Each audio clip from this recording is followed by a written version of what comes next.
in Mr. Trump's national security strategy paper, they could find in his 2017 national security strategy paper, December of that year. This is a regularly issued document by the U.S. presidents. What I'm saying is that Mr. Trump's remarks about Russia, his remarks in general about how the world should be organized and America's place in it, is a direct continuation of what he was saying in 2017 and should not be judged solely on what is going on around us today, last week, or 2 months ago. It is consistency in Mr. Trump's view of how foreign policy should be interest-based as opposed to values-based. And this is coming from the mentorship of Trump under Henry Kissinger. This is often overlooked. In the electoral campaign of 2016, Trump was taking assistance, advice from Kissinger, and in the first half of 2017, the first half of his time in office in the first term, Kissinger was actively and regularly conversing with Trump about policy. So we're looking at an overall move towards realism, which is called here pragmatism. And dealing with Russia is in that context. There are no evil countries, evil persons. There are competitors. Russia is a competitor. China is a competitor.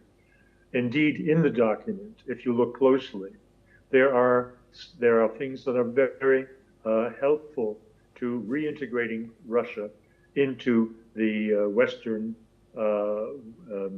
international business community, including even, and this will shock anyone who looks closely, including even the suggestion that Russian gas should be supplied to Europe because German industry has deindustrialized to take advantage of cheap Russian gas in China. You have to look closely at this document. It's a remarkable document. Gilbert, of course, Donald Trump has received criticism from both within his own party and, of course, the Democrats and, of course, abroad when it comes to this. Do you think there's long-term weight in this plan? Absolutely. As long as Trump remains alive, breathing, and sitting in the Oval Office, and assuming that he will be succeeded by J.D. Vance, which is possible but not necessary, then the outlines that Trump sets out of a U.S. foreign policy that is weighted towards Latin America, that assumes some power sharing in the world with the other great powers, namely China, Russia, and probably India, that is all to be foreseen and expected. And it is a remarkable change in direction from the last 50 years at least of American foreign policy. Yes, okay, Gilbert, do stay with us as we have further updates coming our viewers' way. Now, US Special Envoy for Ukraine, Keith Kellogg, says a deal to end the Ukraine war is now within reach. Kellogg, who is due to step down in January, said negotiations were in the last 10 meters, which is the most difficult stage of any peace effort. He said that two key issues are still not settled. One is the future of Ukraine's Donbass region. The other is the control of the Zaporozhye nuclear power plant, the largest in Europe, which remains under Russian control. He said resolving these points could unlock a broader settlement. Kellogg described the human cost as horrific, however, estimating over 2 million casualties combined, though neither side confirms the figures as of yet. This comes as Ukrainian President Volodymyr Zelensky says that he had a long and substantive call with US President Donald Trump's special envoy Steve Witkoff and Trump's son-in-law Jared Kushner. Gilbert Doctorow joins us once again. Gilbert, of course, the Trump administration is known for making such statements. However, are we really as 10 meters away from peace on Europe's eastern front this time? I'd like to use a slight variation on an old folk principle. off by 10 meters, off by a mile. Either you have it or you don't have it. This statement coming from Kellogg before he leaves office, I'd say in some disgrace, is just what the British would say. He would say that, wouldn't he? It would seem, making this statement appears that he is leaving on a high note and that he contributed in some way to this successful prognosis for ending the war. That is absolutely not the point. Mr. Kellogg was on the Ukrainian side, was a foot dragger, and was an obstacle to reaching peace. So I don't take his words to be at all serious.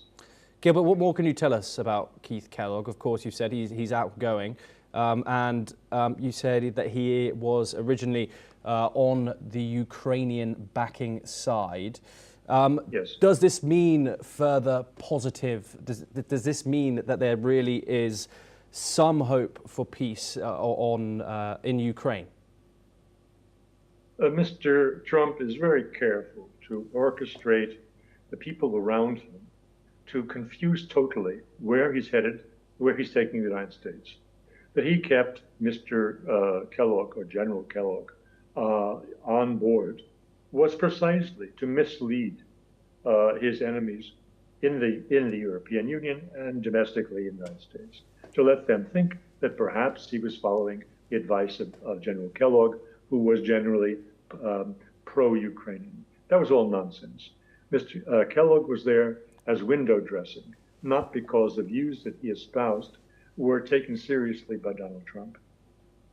Okay, Gilbert, once again, do stay with us as we move over to the ground, where the Russian Defense Ministry has said that its forces have carried out a massive strike on Ukraine's military-industrial complex, energy facilities and port infrastructure in Kremenchuk. The ministry has added that the strike was in response to Ukraine's overnight attacks on Russia's civilian objects, adding that the strike involved long-range, high-precision air and ground-based weapons, including Kinzhal hypersonic missiles and long-range unmanned aerial vehicles. Meanwhile, the governor of the Rostov region in Russia has said that Russian air defense units thwarted a drone attack in the region. Earlier, the Russian Defense Ministry had stated that its forces had shot down 77 Ukrainian drones in several locations overnight. Gilbert, of course, as diplomacy is at the forefront of this, aerial strikes continue to fly over borders on the ground. What more can you tell us about the situation, the territorial gains that Russia is making, and of course the damage that both sides are conceding during and approaching these winter months? Well, I agree with your assessment that both sides are suffering damage caused by the other side. It's not completely lopsided. However, and I understand the Russian military would celebrate its successful attack on Kremenchuk. Nonetheless, the idea that the war will be ended one day sooner by destroying one or another city in Ukraine is nonsense. This is whack-a-mole, as we call it in colloquial English. You hit a mole next to one molehill, and he goes underground and builds and comes out at another molehill. You cannot end the war by these airstrikes. Everybody knows that wars are ended by troops on the ground, not by airstrikes. So the Russian military can celebrate this successful strike with Kinzhal rockets. It's very good target practice for demonstrating the effectiveness of these new generation Russian missiles and drones. But that is not decisive in ending the war. The war will end most likely by the political collapse of Ukraine. And Gilbert, of course, how, given the broad scope of this and some of those comments there from the US envoy to Ukraine, if this war truly is 10 meters from its end, whether it does reach a diplomatic end or not, do you think Moscow's campaign can look back in prowess? Well, Moscow's campaign has taken much too long. We're approaching year 4.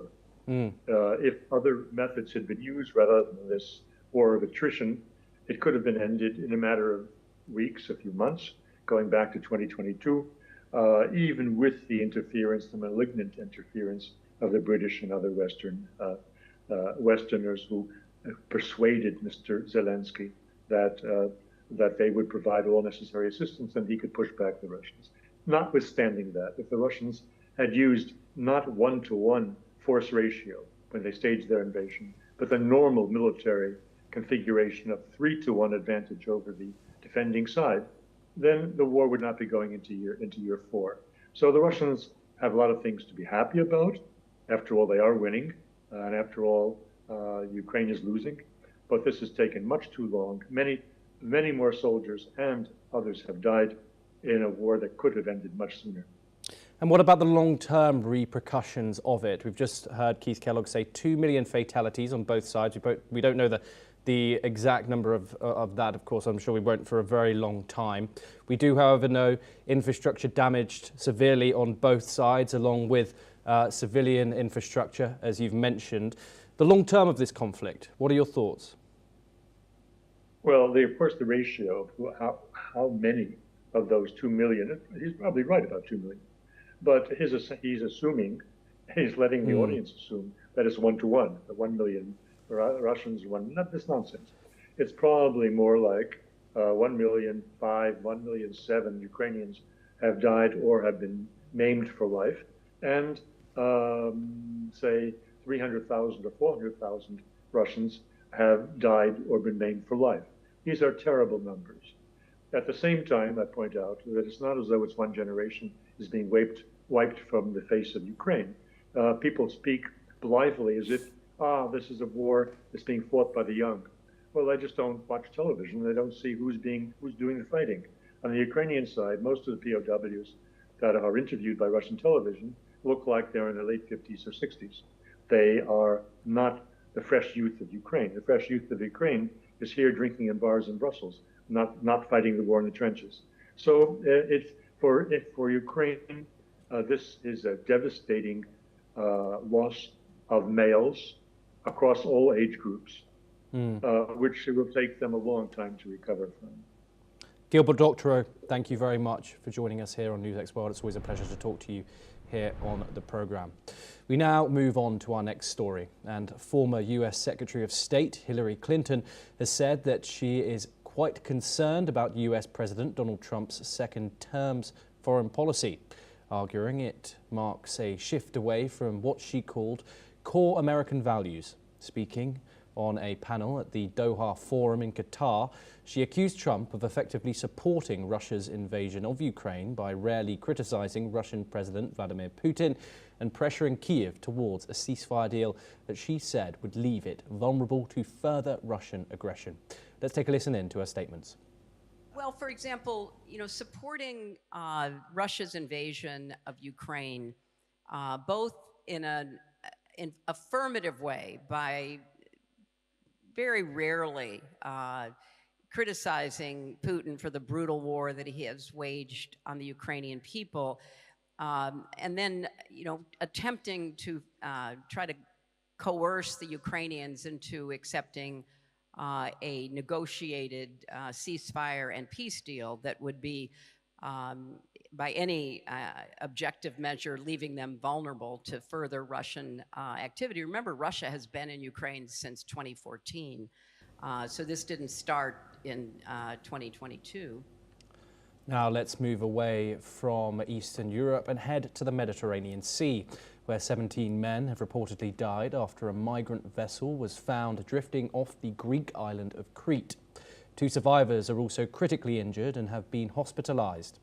Now officials say that the vessel was partially deflated and taking on water, forcing passengers into a cramped space. The boat was spotted 26 nautical miles southwest of Crete by a Turkish cargo ship, which then alerted its authorities.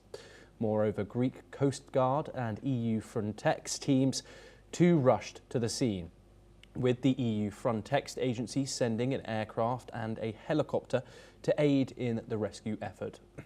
Sources say that migrants are increasingly using Crete as a route from Libya to the European Union, with more than 16,700 arrivals recorded this very year. We move on next to the United Kingdom, and hundreds of protesters gathered in London urging the UK government to not allow China to build a vast new embassy complex in the capital.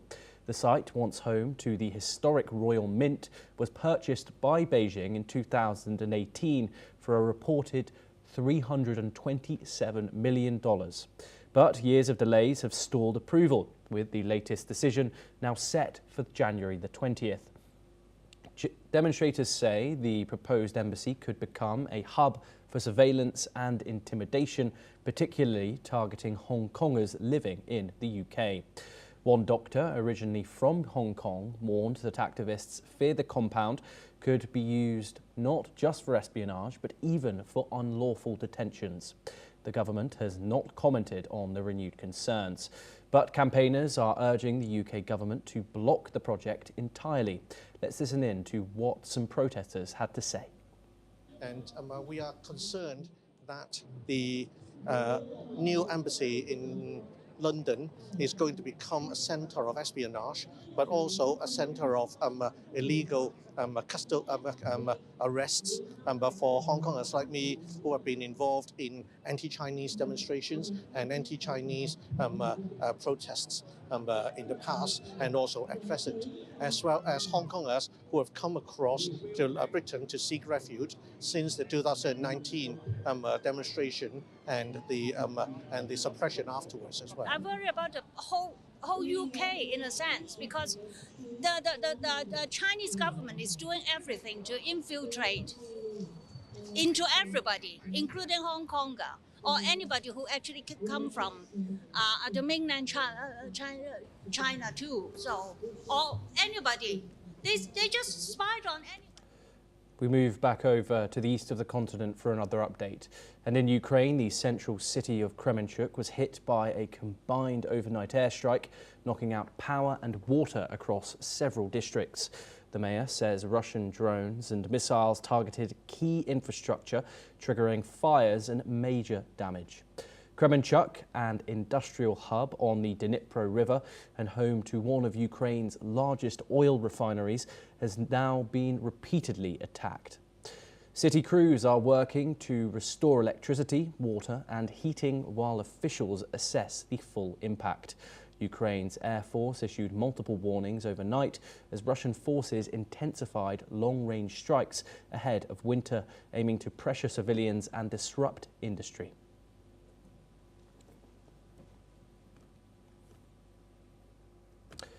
Okay, that's all that we have time for this hour. Keep watching NewsX World for more international updates.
In the midst of death, life persists. In the midst of untruth, truth persists.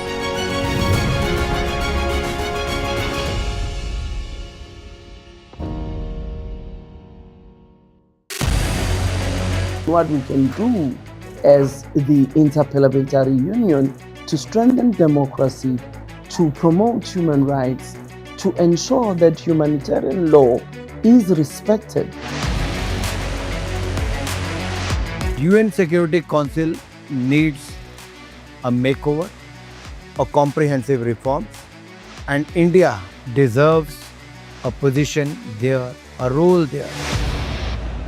Prime Minister Modi during Operation Sindoor made it amply clear that war has never been India's choice.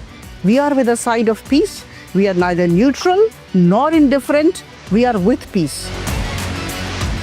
We would have dealt with the U.S. a whole lot on trade and those kinds of things, and that's not as certain these days. So we have to go back and look at our European partners, our Asian partners.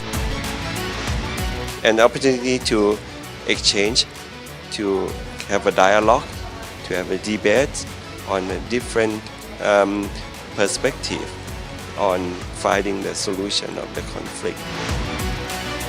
First thing that is important to have a common ground, and that we do have with humanitarian laws and human rights, but also to say, okay, what does it mean for us as a country to act on these laws and how can we work together?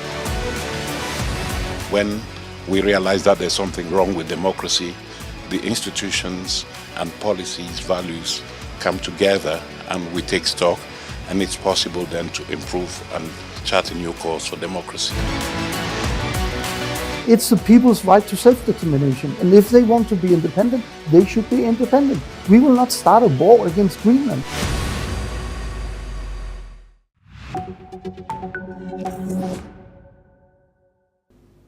Hello and welcome, I'm Kriti Mehta and you're watching the World Report on NewsX World. Let's take a check of the top headlines at this moment.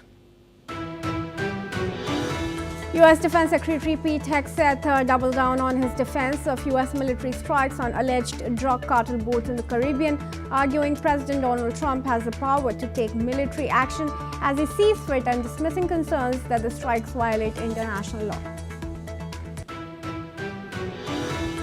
The Venezuelan army has inducted 5,600 new soldiers as the U.S. increases military pressure on the oil-producing country. According to official figures, Venezuela has 200,000 troops and an additional 200,000 police officers. German Chancellor Friedrich Merz, who visited Israel for his first visit since taking office, reaffirmed Berlin's support after traditionally solid ties between the countries were shaken by the Gaza war. Qatari Prime Minister Sheikh Mohammed bin Abdul Rahman Al Thani says the negotiations on consolidating the US-backed truce in the war in Gaza are at a critical moment, adding mediators are working to force the next phase of the ceasefire forward. Palestinian militant group Hamas says that it was ready to hand over its arms in the Gaza Strip to the Palestinian Authority only if Israel's army withdraws from the territory. Japan's defense minister says Chinese fighter jets directed fire control radar at Japanese military aircraft near Japan's Okinawa Islands in 2 incidents, condemning the move as dangerous. President Javier Milei has hailed the arrival of Argentina's first 6 F-16 jets purchased from Denmark, describing them as guardian angels that will strengthen the South American country's armed forces. A fire at a nightclub in the West Indian state of Goa has killed at least 25 people. Several tourists were among the dead in the blaze, which broke out at about midnight at a club in Arpura in North Goa district.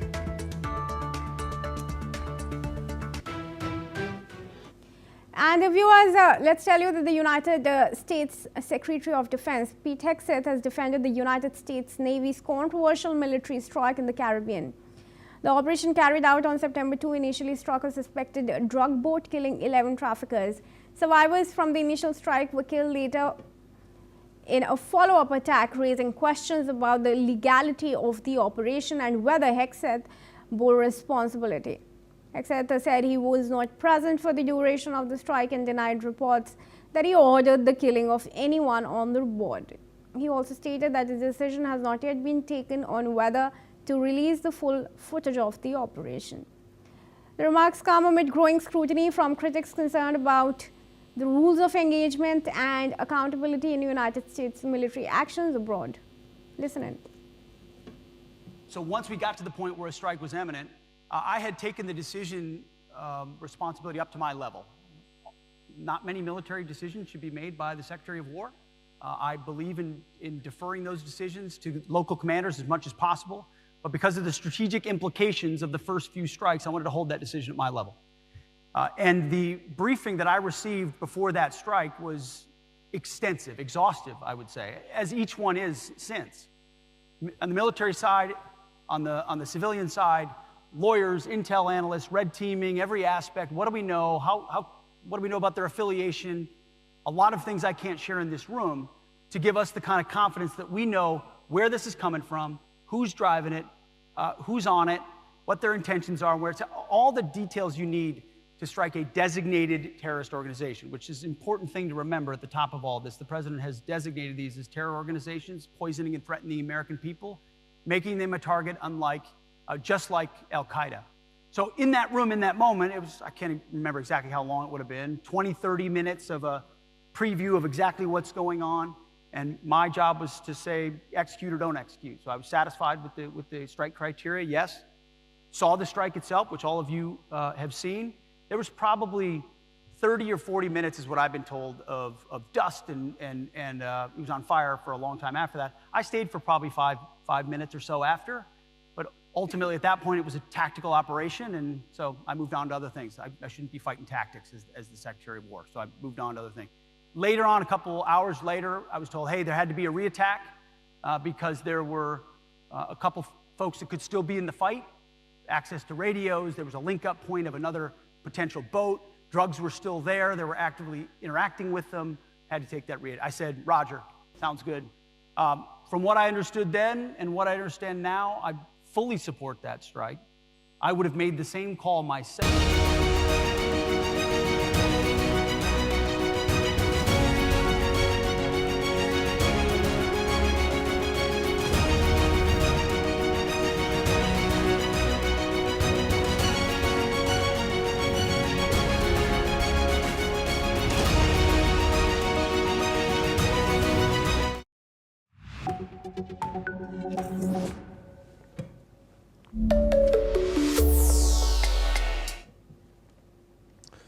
Hello and welcome. I'm Thomas Porteous and you're watching Deep Dive on NewsX World.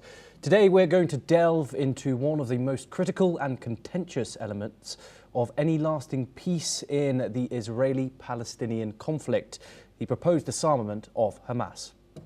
While there isn't a single document universally called the Hamas disarmament plan, the concept is central to the comprehensive Gaza peace plan announced in late 2025.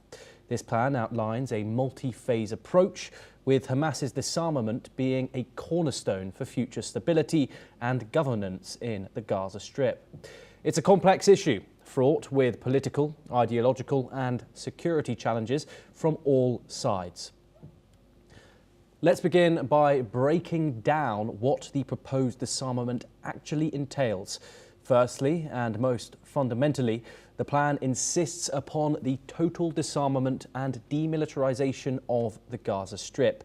This means that Hamas, along with its paramilitary wing, the Al-Qassam brigades, would be expected to surrender all weapons and cease to exist as a military force. This isn't just about small arms, it's about eliminating all offensive capabilities. Secondly, it demands the destruction of all military infrastructure. This includes the extensive and sophisticated tunnel network that Hamas has built beneath Gaza, as well as any weapons manufacturing facilities. The goal is to ensure that Hamas's military capability is not only neutralized but cannot be easily reconstructed. Thirdly, and equally vital, is the cessation of Hamas's governance role. The plan requires Hamas to relinquish all political control over Gaza, paving the way for a technocratic committee of Palestinians and international experts to assume administrative duties, supervised by Donald Trump's Board of Peace. This is not just about disarming fighters, it's about dismantling the entire political and military infrastructure of Hamas in Gaza. Now, how would such a monumental task be achieved? The plan outlines two primary mechanisms for enforcing the disarmament and managing the security transition. The first is the establishment of an International Stabilization Force, or ISF. This would be a multinational military body with a clear mandate to monitor security, oversee the demilitarization process and maintain law and order in Gaza, including facilitating humanitarian aid delivery. The vision is for this ISF to comprise peacekeepers, potentially from Muslim-majority nations operating under the supervision of that Board of Peace. However, this immediately brings up a major point of contention. Many potential contributing nations have expressed reluctance to enforce disarmament against active militant groups, preferring a traditional peacekeeping role. Hamas itself has vehemently rejected the ISF's mandate, seeing it as a direct threat to what it calls the resistance. The second mechanism concerns Israeli security latitude. Israel insists on maintaining a significant degree of military control and presence, especially in strategic areas like buffer zones and the Gaza-Egypt border, often referred to as the Philadelphia Corridor. This is to ensure that Hamas's military capabilities are permanently eliminated and cannot be rebuilt, reflecting Israel's deep security concerns regarding potential rearmament or renewed attacks. This brings us to the core of why this plan is so incredibly difficult to implement: the profound disagreements and conflicting priorities of the involved parties. Hamas's official stance is unequivocal. It rejects total, unconditional disarmament. Hamas views resistance to occupation by all means as a legitimate right and sees disarmament as institutional suicide. Publicly, it has stated its opposition to both disarmament and its removal from governance. For Hamas, its military wing is central to its identity and its perceived role in Palestinian resistance. However, there have been hints of potential compromise from within Hamas. More pragmatic voices have suggested an openness to decommissioning heavy weapons, such as rockets and long-range mortars, while retaining small arms for self-defense and agreeing to a long-term truce, perhaps 5 to 15 years. This would be a way for Hamas to save face, portraying it as a strategic repositioning rather than an outright surrender. But this conditional disarmament is a far cry from the total disarmament demanded by others. Regional mediators such as Turkey argue that expecting Hamas to disarm in the initial phase is not realistic or doable. They suggest a different sequence. First, establish a credible Palestinian civil administration and an international-backed police force, and then address disarmament. The idea is that a stable, legitimate governance structure could create the necessary conditions for Hamas to cede its military role. Finally, we have the Israeli stance. Israel's leadership has consistently campaigned on achieving total victory, which explicitly includes the complete destruction and disarmament of Hamas, whether through military means or a diplomatic agreement. They are deeply skeptical of any scenario where Hamas remains armed in any capacity and are wary of an ISF that might not rigorously enforce disarmament. For Israel, security is paramount, and any enduring peace requires Gaza to be fully demilitarized and under reliable, non-hostile control.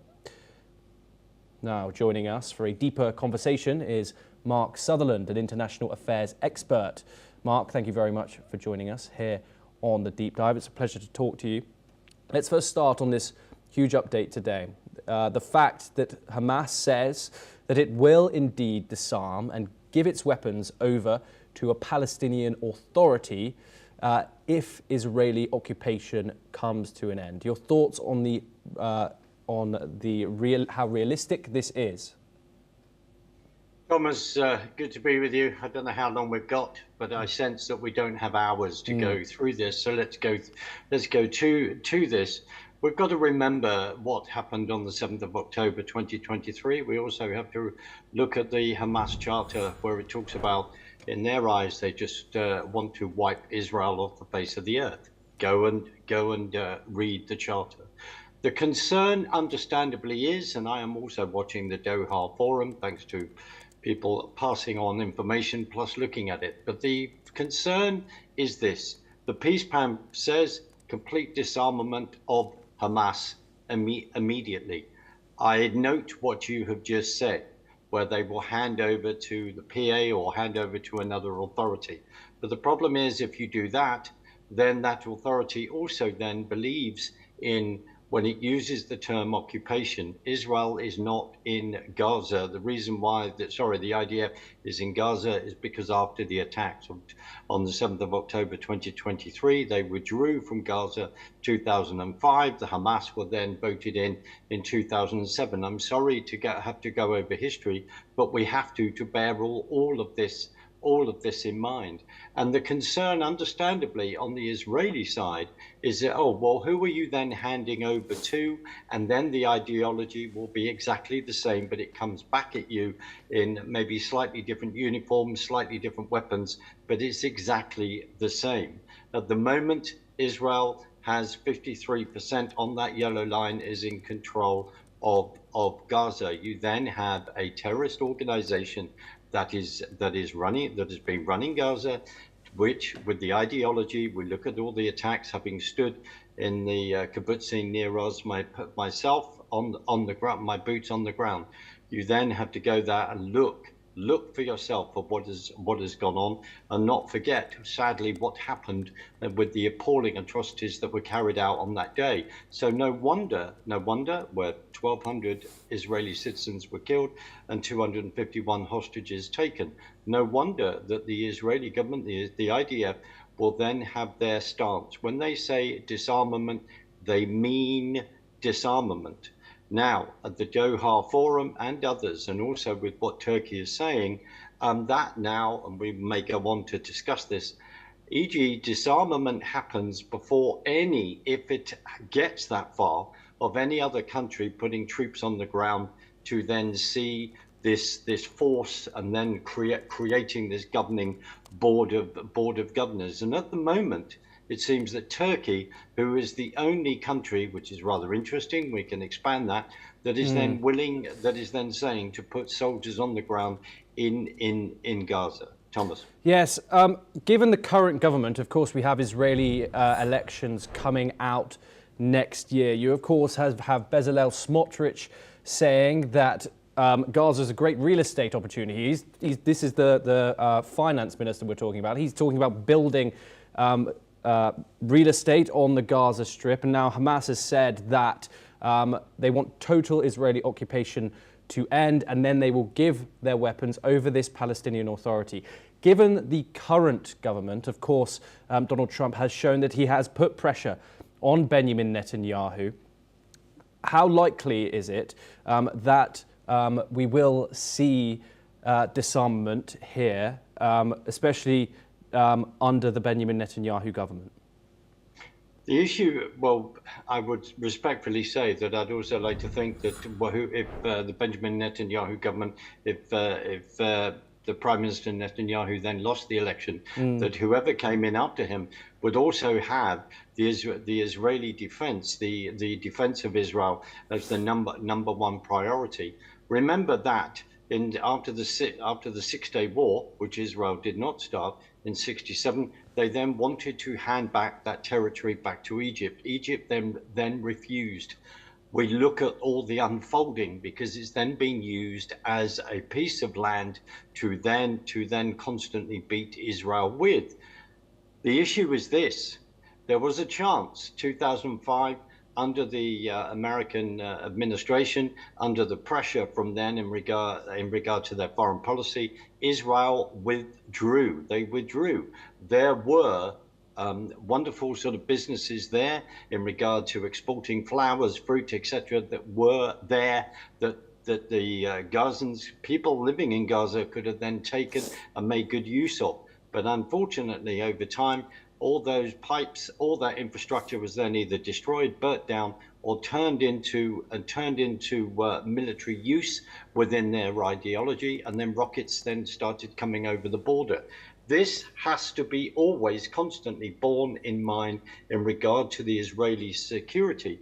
when it's interesting in your opening, when you talk about the Philadelphia corridor, you talk about that border with Egypt, and we also have to remember that within the tunnel system that you also referred to, there was a tunnel that went under there where you could get two vehicles side by side driving through. At the moment, there are drones coming over from Egypt and elsewhere on the Israeli borders, bringing in weapons to terrorist groups around Israel and in Israel. This has to be number one as well. And I would say, not necessarily personalizing it to a Netanyahu government. If your country is then under attack in the way that has happened from the 7th of October, and also with all the history that's gone on pre-1948, from 1948, it's understandable that you have a mindset, and I'm sure we all would, within if this was happening to our own countries, to look at the defense of that and how that we then defend our country, considering that they withdrew, and understandably, many Israeli citizens at that time were very reluctant to do that, literally being dragged out of their houses there to come out. So it's looking at how you can then benefit that for everyone. But security, Thomas, that is the number one thing, and that is the big issue. Yes, as you said, incredibly short time to discuss such a very complicated topic, but unfortunately, that's all we have time for this hour on this episode of Deep Dive. Stay tuned for more here on NewsX World.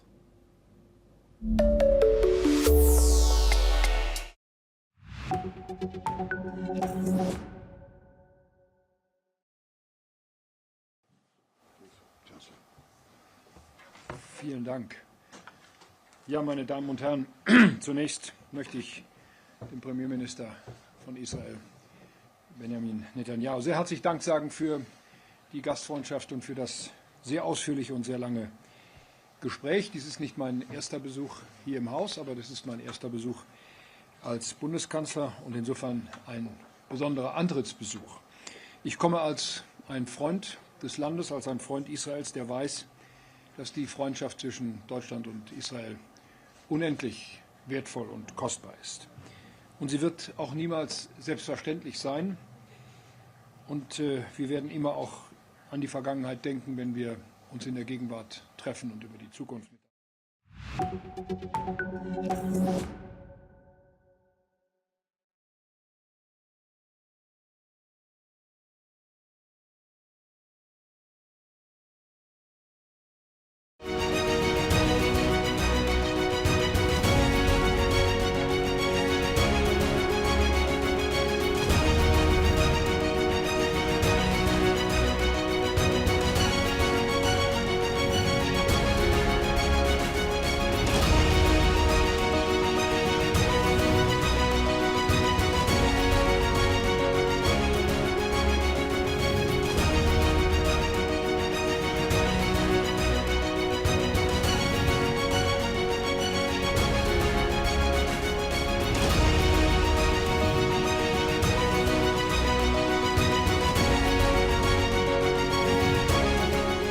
In the midst of death, life persists.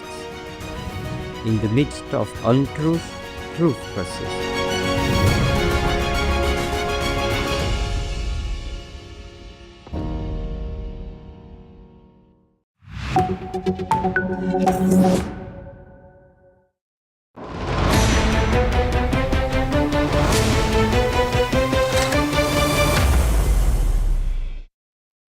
Welcome, you're watching NewsX and I'm Megha Sharma. I'm here at the Embassy of Finland, and joining me right now for a conversation is His Excellency Kimmo Lahtivirta. He is the Finland ambassador to India. Thank you very much, Your Excellency, for being with us, speaking to us, and talking about India-Finland relations. How has this relationship evolved vis-a-vis economic ties, vis-a-vis culture, diplomatic ties, as well as people-to-people connect, particularly in the last few years? Well, I would just first start with political relations, which are excellent.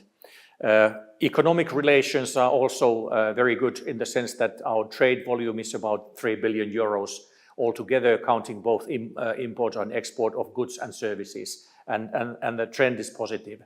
We have about 100 Finnish companies actively doing business here in India, and we have about 20 Indian companies, for example, in manufacturing sector in Finland. And we do also have a diaspora of about 20,000 or so Indians in Finland, which has grown considerably in the last 20 years or so. So we do have very good connections. We have daily flights between Delhi and Helsinki, for example. And also we have a very good network here in India with our embassy, our consulate general in Mumbai, and then in our honorary consulates in Ahmedabad, Gujarat, in Bangalore, in Chennai and Kolkata. So I think the development of relations has been very positive indeed. Talking about the recent visits that you have made in all these regions, talking about Ahmedabad, Bangalore, Chennai, Kolkata, why is there a need to further expand the footprint of the Finland embassy, the consulates that have been set up? Well, I think the biggest motivation is business. We want to support Finnish businesses when they come to India. And I think also the locations where we have honorary consulates, for example, shows perhaps to some degree at least where Finnish businesses have found most promising locations for themselves. But there are also other considerations always, and these are some of the, let's say, states where we have the most cooperation with. Obviously, the biggest agenda between European Union and India at this point of time is the free trade agreement. Finland has been a proponent of it and has been strongly backing for the European Union and India to sign this FTA at the soonest possible. Why do you think there has been a sudden momentum that this initiative has taken in just the last few months?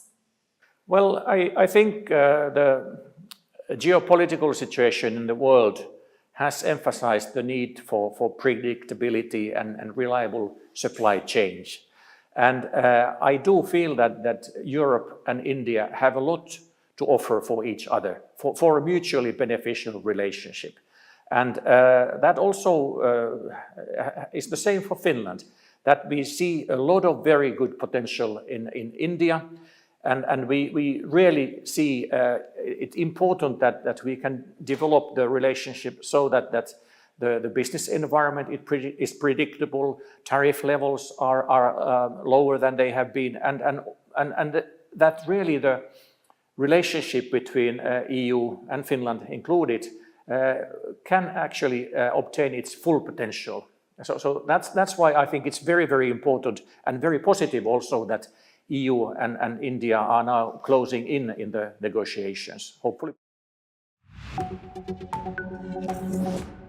And I have to tell you, I speak to many world leaders. When I speak to Friedrich Merz, it's an open, honest conversation, even when we have disagreements, and often we have agreements. But these are open conversations between friends and people who respect each other. I have to say that I took note not only of our differences, but also the forthright statements that you made about what Israel is doing for the rest of humanity. You said that during the Rising Lion operation, our 12-day war with Iran. You said it just now in Ankara, quite forcefully. And I think these and other statements are very important, because they reflect a deeper commitment which expresses the intertwined destinies of Israel and Germany. We went through the greatest tragedy that any people suffered on German soil and committed by Germans. And the generations that followed the Holocaust were understood that there was a special moral commitment to enable the Jewish state, the Jewish people, to recover from this horror. And Germany was committed and remains committed to Israel's security in many important ways. What has happened since the rise of the Jewish state is that we've been able to fend off our enemies, and in order to do that, we developed capacities that now enable us to reciprocate. Not only does Germany work in the defense of Israel, but Israel, the Jewish state, 80 years after the Holocaust, works for the defense of Germany.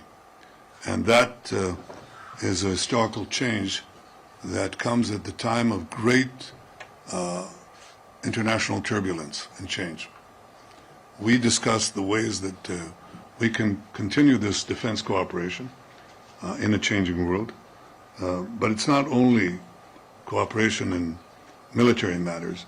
We discussed the cooperation in technological matters. Israel and Germany are two of the most advanced economies in the world. We have extraordinary people, extraordinarily gifted people, and in the field of high technology, high-tech, deep tech, AI, quantum, all these things that are going to change the face of this planet and the future of humanity. These are things where we are ranked very high. But together, cooperating in this, we'll rank even higher. There's not much space to go. But I think that working together, we can not only better the citizens of Israel and Germany, but I think we can better the world and our immediate neighborhood, the Middle East. So we discussed that, and we are ready to seize the future together. This will help peace. We are at the point where we believe that peace opportunities are at hand. The Iran axis has been battered. It was the major engine of disruption in the negative sense, of terrorism, of extremism and fanaticism, and it's definitely been relegated to a back seat. So now opportunities for peace are there. We tend to exploit them. I'm going to discuss them with President Trump when I meet him later on this month, but we discuss them as well. And we discuss, of course, how to bring an end to the Hamas rule in Gaza, because that's an essential part of ensuring a different future for Gaza and a different future for us facing Gaza. We finished the first part, as you know, phase one. We're almost there. We have one more hostage deceased, Hani Gvili, a hero of Israel, to return here. And then we, very shortly, expect to move into the second phase, which is more difficult, or equally difficult. I would say more difficult because nobody believed that with our combined action, Israel's military action in Gaza City and President Trump's effective diplomatic action in bringing the Arab and Muslim world to press Hamas to give up the hostages, nobody believed that we would achieve it, but we did. And now we have a second phase, no less daunting, and that is to achieve the disarmament of Hamas and the demilitarization of Gaza. And as I mentioned to the Chancellor, there's a third phase, and that is to de-radicalize Gaza, something that also people believed was impossible. But it was done in Germany. It was done in Japan. It's done in the Gulf states. It can be done in Gaza too. But of course, Hamas has to be dismantled. These are challenges in front of us, but we do not shirk from them. We think we have great opportunities. I think Israel, the people of Israel, the soldiers of Israel, have demonstrated amazing resilience and amazing courage. We have fought a seven-front war against malign forces led by Iran that are openly committed to annihilate us.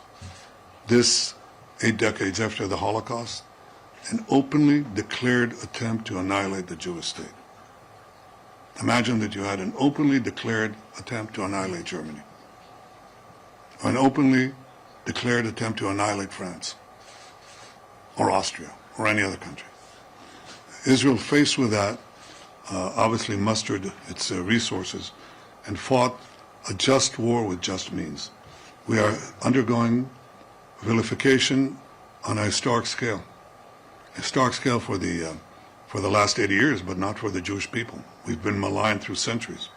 In the Middle Ages, in Germany, and throughout medieval Europe, we were accused of poisoning the wells, of slaughtering Christian children to use their blood to bake Passover matzahs. We were carrying vermin. These were the accusations that were always preceded the actual annihilation that followed. And Jews were attacked, they suffered pogroms, they suffered expulsions, and they suffered wholesale massacres from a very large swath, from Spain to Ukraine. enormous vilifications, enormous attacks, culminating in the greatest massacre of them all, the Holocaust. What has happened since? We thought, some thought, actually I didn't, but some thought, that anti-Semitism was gone. It's not gone. That cyclical phenomena of attacking the Jews in ways that prepare their destruction, delegitimize them, was transferred from the Jewish people to the Jewish state. It just took a respite, a few decades, where anti-Semitism was not done in polite company. Now it's done in every capital. And people carry the flags of Hamas. Flags of Hamas. These people who tortured women, raped them, then beheaded them, burnt children alive, babies alive, took hostages, Holocaust survivors, babies. This is outrageous. People demonstrate for them and accuse Israel of bogus war crimes because Israel has gone to lengths that no army in history has done in the most difficult urban situation, urban warfare situation, asking the population to leave, and Hamas shooting them to keep them there so the casualties can appear on the various international networks. I understand the enormous effect this has on the publics in Germany and Europe and to some extent America.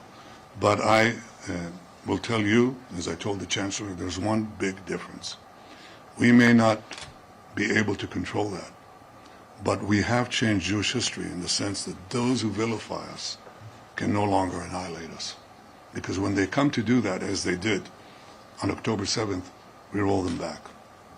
And as they try to put a noose of death around us, as Iran tried with its proxies, we roll them back. That's the big difference. And I think this truth will emanate, and I commend the Chancellor for speaking the truth in a number of important occasions.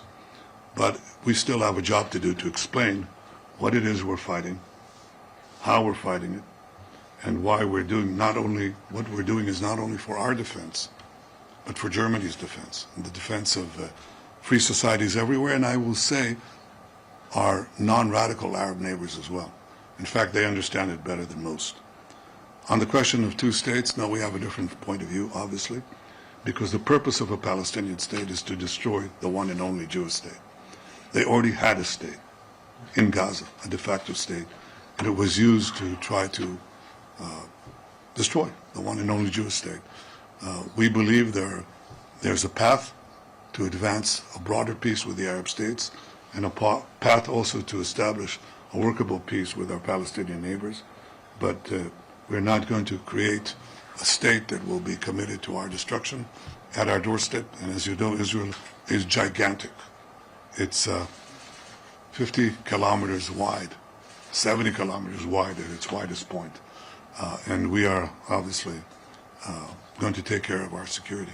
The one thing that we will always insist upon is that the sovereign power of security from the Jordan River, which is right here, to the Mediterranean Sea, which is right there, that will always remain in Israel's hands. And that means that Israel will control its destiny and continue to protect its security for our sake and for others as well. I have to say, Friedrich, I think we're at the cusp of a new age, because I think that we will achieve the expansion of peace. I think that we are at a new age because I think that the possibilities of technology, with their risks, especially in AI, but with their positive benefits, are enormous in every field. I mean, from agriculture to health to transportation to, and I think that we are together, we can lead this and become not a secondary power, but a primary power in the advance of humanity. I look forward to our discussions, and I have to say that your wife was supposed to come here. Bring her next time. It'll be an opportune moment to expand on these things. So welcome, Friedrich. Welcome, Fred. Thank you so much. Thank you. We'll start with the questions from the forum. Prime Minister. Okay, there we have it. The Israeli Prime Minister and German Chancellor will now take questions from the audience. However, we heard Benjamin Netanyahu echo those talking points where, of course, Germany, along with France, the UK, Germany didn't support a Palestinian state at the United Nations just a few months ago. And of course, as Israel receives international condemnation, it continues to echo those talking points which have previously been scrutinized by Germany's European partners like Spain, like the United Kingdom, and like France. Of course, Benjamin Netanyahu continued to label go against Germany's final goal of a two-state solution there in the region. However, joining us now is Yossi Kapawasa. He's an Israeli intelligence and security expert, and he joins us live from Tel Aviv. Thank you very much, Yossi, for joining us here on NewsX World. Of course, there was one factor there which Benjamin Netanyahu openly disagreed with Chancellor Friedrich Merz, a two-state solution, which Israel, of course, rejects. But Germany supports, however, they did not support a Palestinian state and recognize a Palestinian state at the UNGA this year. Your thoughts about the current German and Israeli relationship, and the fact that the German Chancellor has gone over to Jerusalem today and met with the Israeli Prime Minister Benjamin Netanyahu. What does it say about the current standard of Israeli and German relations? Well, first of all, thank you for having me. I think German-Israeli relations are special because of the history that is hovering over this relationship all the time. And at the same time, we do have a lot of cooperation on the one hand and some disagreements on the other. And one of the issues that attracts much attention is this disagreement regarding the future of the Palestinian state. We are definitely concerned about this illusion that we can build a Palestinian state before the Palestinians change entirely the narrative. We have to understand what is the Palestinian narrative. The Palestinian narrative is all about struggling against the Jewish state, struggling against Israel until its demise. We saw that in Gaza before October 7th, and this is the same narrative adopted by the Palestinian Authority. They pay salaries to terrorists, they do a lot of incitement, and they refuse to accept that there is something called the Jewish people, and that Jews have some sovereign history in this piece of land, and they consider the Jews to be the worst creatures ever created, and that's why they should struggle against them. This is if you look at the textbooks, this is what they're talking about. If you look at the sermons in mosques and so on and so forth, and what the leaders are saying, this is what they believe in.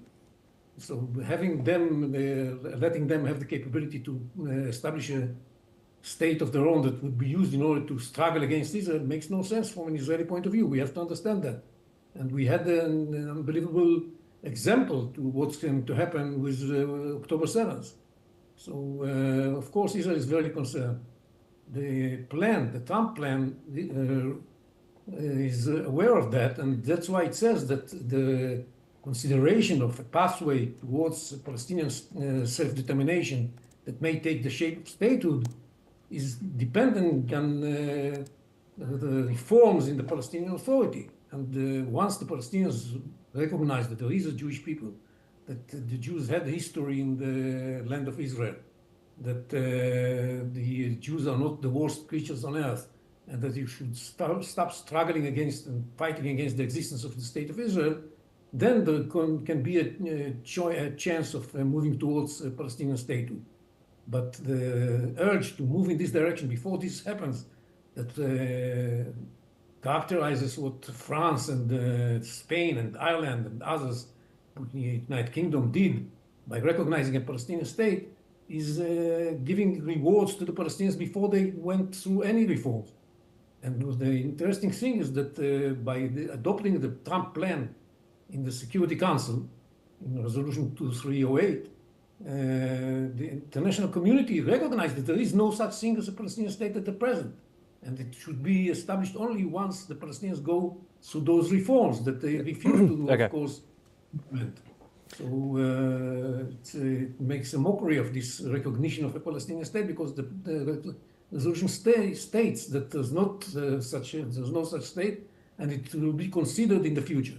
And the funny thing about the wording of this resolution is that it says that we believe that having a state is the aspiration of the Palestinian people. It's not the Palestinians who say so. The Palestinians' aspiration is to make the state of Israel disappear. That's their aspiration. We believe those who adopted this resolution believe that this is the aspiration of the Palestinian people. No, we saw it exactly on October 7th. If this was the aspiration, they could have had a state in Gaza and make it prosperous and a nice place to live in. Instead, they were taking every resource they have in order to wipe Israel off the map. Yossi, of course, Berlin sees defending Israel's right to exist as a fundamental national obligation, as it takes full responsibility for the Holocaust. Israel, however, echoed some talking points. Benjamin Netanyahu there echoed some talking points that many European leaders have disagreed with. Critics would say in some ways, especially when it comes to this Israel and German relationship, that Israel could possibly rely on historical guilt rather than strategic alignment with Germany on this case. Germany, of course, stopped arms deals to Israel in the height of the international condemnation. What are your thoughts on that relationship? Well, first of all, even in recent strategic considerations, I think that there's much in common between us and the Germans. And it was Chancellor Merz who said during the Israeli operation in Iran that we are doing the dirty job for everybody else. And so he definitely understands how important what we're doing against extremists and radicals in the Middle East that threaten not only the Middle East but the entire globe. He appreciates what we're doing. And regarding Gaza, yes, I'm definitely concerned with the fact that the Hamas incitement against Israel managed to convince some European leaders that Israel is conducting a very fierce campaign against civilians in Gaza. This was never the case. And it's a pity, because this story about starvation and genocide and so on and so forth had an impact on Western leaders, including on Chancellor Merz. And he decided to deny Israel certain weapons for a short period of time. This was a big mistake on his part, in my mind. And I hope this visit comes in order to remedy the damage done.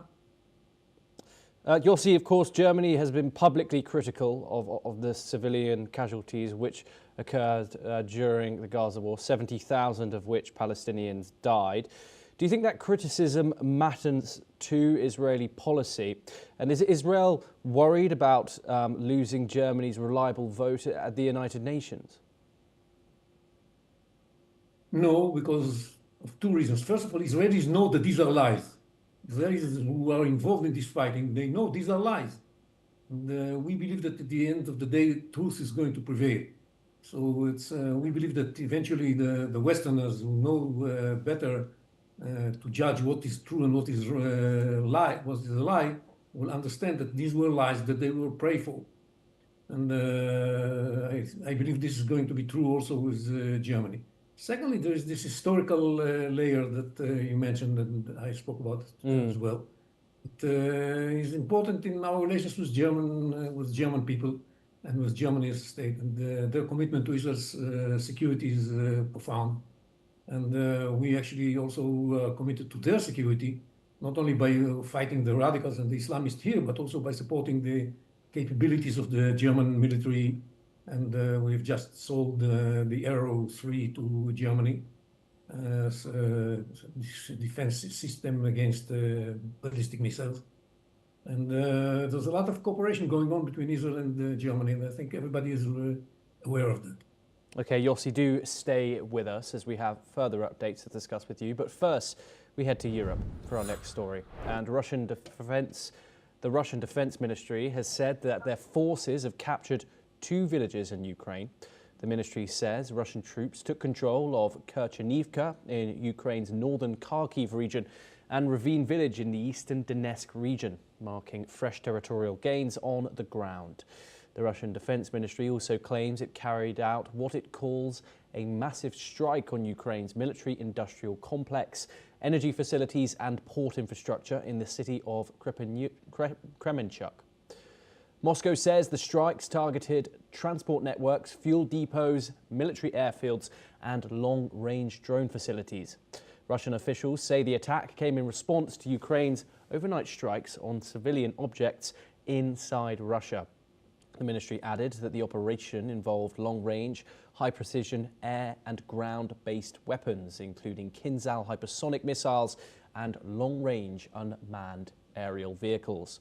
Meanwhile, Russia's Rostov region governor says that air defense systems intercepted Ukrainian drones.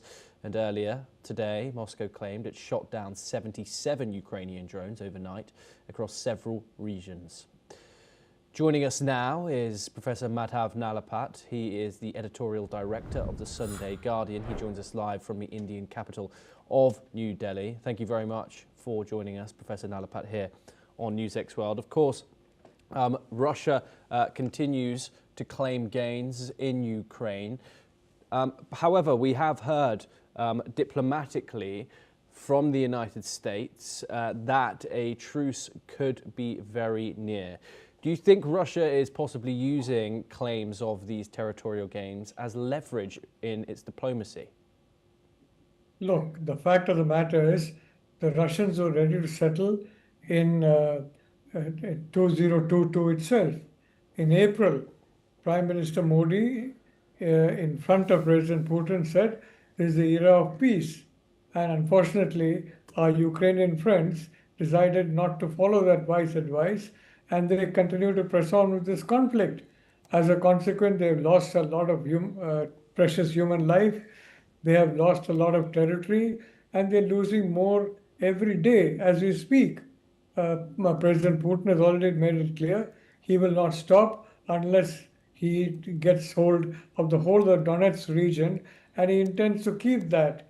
I mean, let's not forget that the German armies, they marched right up to the gates of Moscow. They entered Leningrad, they entered Stalingrad.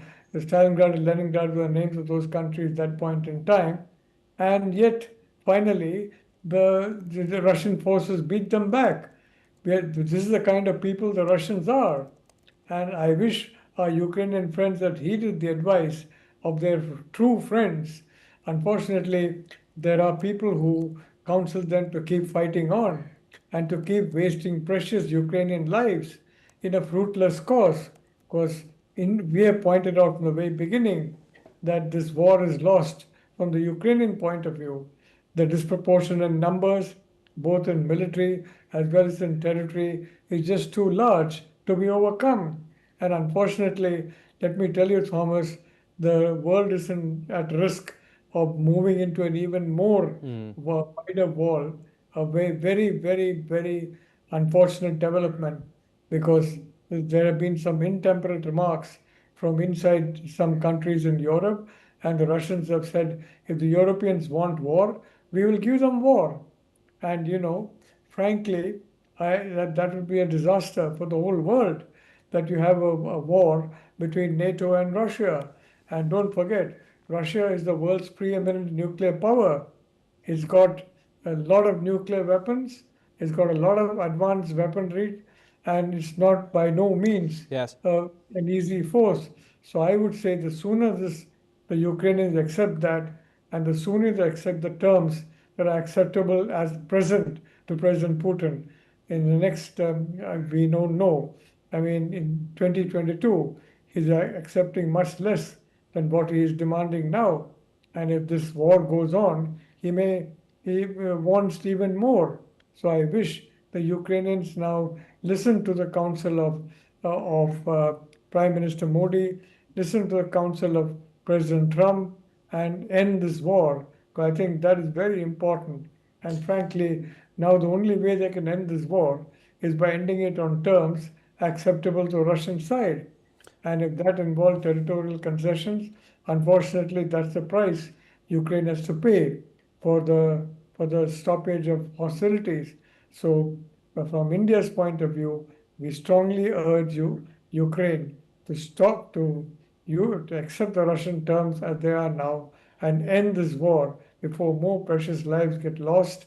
And frankly, the whole world continues to be thrown to disruption by the sanctions, by the unproductive sanctions that have reduced some European economies to the brink of depression and to unemployment and to mass protests in the streets.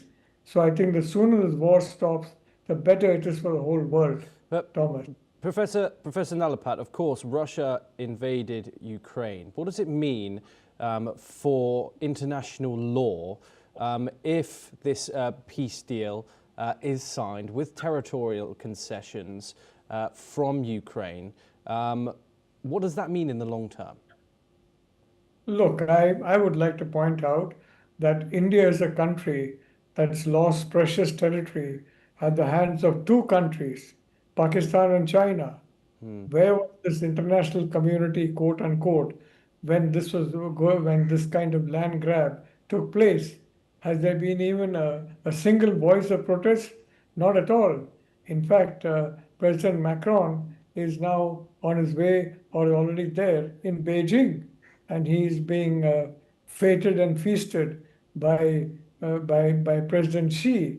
So where is this talk of territorial integrity when there have been so many instances of states marching into other states and taking over territory?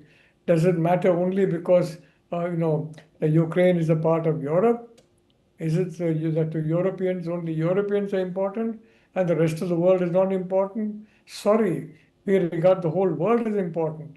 We regard the whole world as equal, and everybody is important. So you can't have one standard for Ukraine, one standard for India, and one standard for several other countries, because we are not a European power. And let's face it, Thomas, after 1945, a large number of territories were surrendered by the Germans to the victorious allies. Is there any protest about that? Not at all. The fact is that wars always result in a realignment of territory, and this is something that's gone on since time immemorial. So it's very, I'm not going to use the word hypocritical, but it's very strange that this argument is now being trotted out. But the problem is that as a consequence of this argument, the Ukrainians are being told to fight on when their military is feeling demoralized, when people are deserting and they're losing their precious lives on the battlefield every day. So let's be honest. Let's not talk of some abstract principles that nobody follows. Let's be honest. Let's talk about the real world. Okay. What is actually done. And what is actually done is that territorial concessions are unfortunately a part of the results of any war in history. Thank you. Okay, Professor Madhav Nalapat, thank you very much for joining us here on the programme. We now move back over to the Middle East, and Iran's foreign ministry says that 55 Iranians deported from the United States will return to their home country in the coming days, in the second such deportation under President Donald Trump's immigration crackdown. In September, US officials said the US had identified about 400 Iranians to be deported, with the first flight carrying 120 Iranians making its way to Tehran via Qatar's capital. The transfers mark an unusual moment of coordination between the two nations at loggerheads over Iran's nuclear program, which Tehran says is purely civilian, but Washington asserts is aimed at building a nuclear bomb. Let's take a listen in. و قاعدتاً هر ایرانی هر جای دنیا که باشه آزاد هست هر زمان که بخواهد به ایران برگرده. دفتر حفاظت منافع ما تسهیلات لازم رو فراهم کرده و ظرف روزهای آینده حدود 50 نفر 55 نفر از این اتباع ایرانی به ایران باز خواهند گشت. Okay, joining us now is Yossi Kapawasa. Once again, he is an Israeli intelligence and security expert, and he joins us live from Tel Aviv. What are your thoughts on this, deportations to Iran, Yossi? Well, I think on the one hand, it's the Americans want to expel from the United States people that reach the United States in a way that is considered to be problematic from the American point of view. And I wouldn't read too much into it in the context of the relationship between the United States and Iran, because the problems that are keeping them apart are more important than the readiness of the Iranians to accept those people that were expelled from the United States.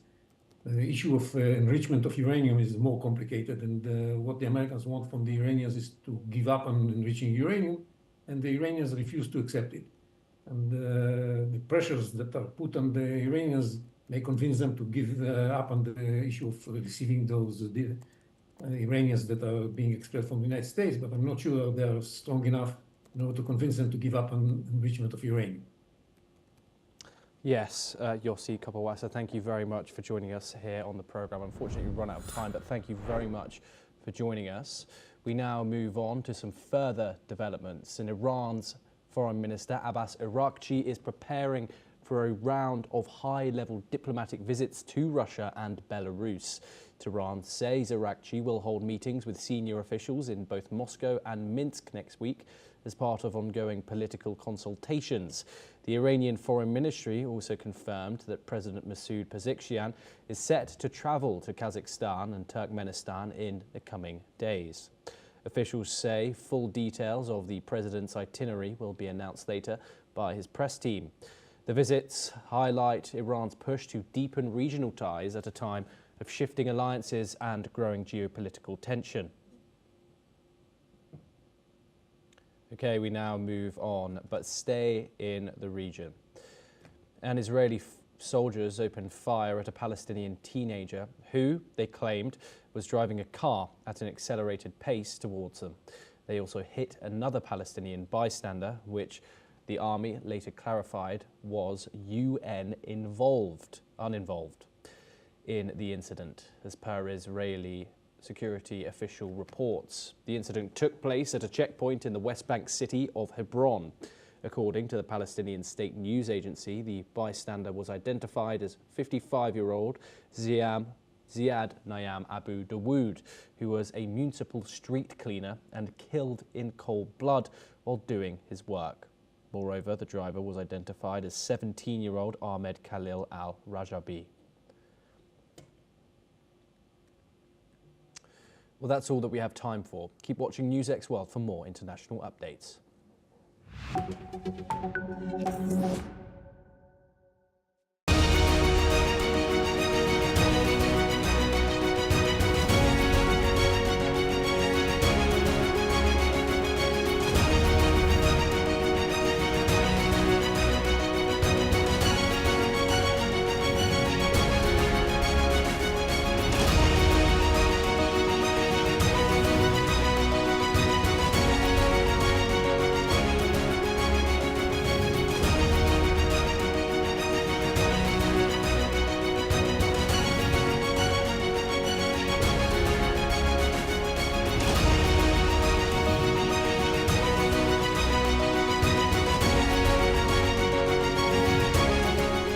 In the midst of death, life persists.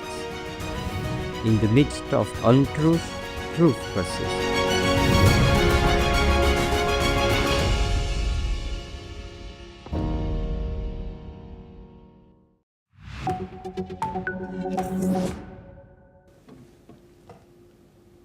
Hello and welcome. I'm Kriti Mehta and you're watching the World Report on NewsX World. Let's take a look at the top headlines this hour. A drone attack by the Sudanese paramilitary forces hit a kindergarten in south-central Sudan, killing 50 people, including 33 children. Tragedy comes as the RSF continue its violent assault throughout the region, now concentrating in the oil-rich Kordofan states. Qatar's Prime Minister warns that Gaza ceasefire is at a critical moment and could unravel without rapid movement toward a permanent solution. On the ground, reported Israeli air raids have hit Maghazi camp in central Gaza, with the IDF killing 7 residents in the north.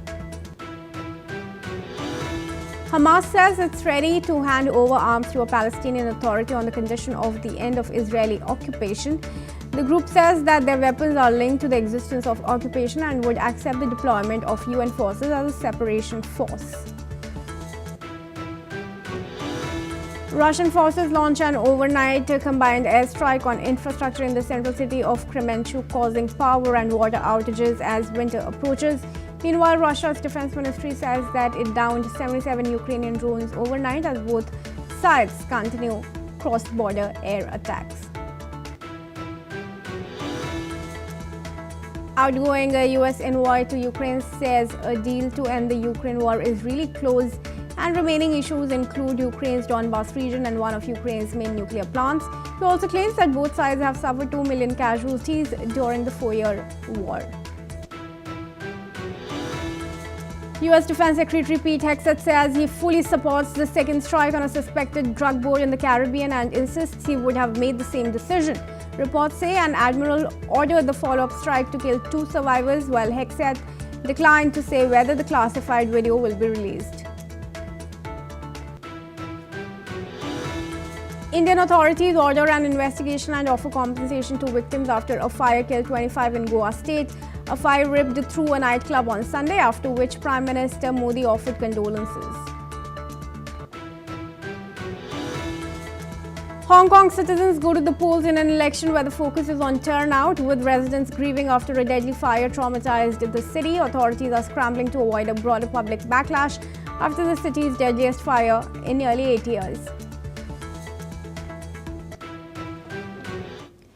And viewers, now the top focus again on the Ukraine-Russia war. In Ukraine, the central city of Kremenchuk was hit by a combined overnight airstrike, knocking out power and water across several districts.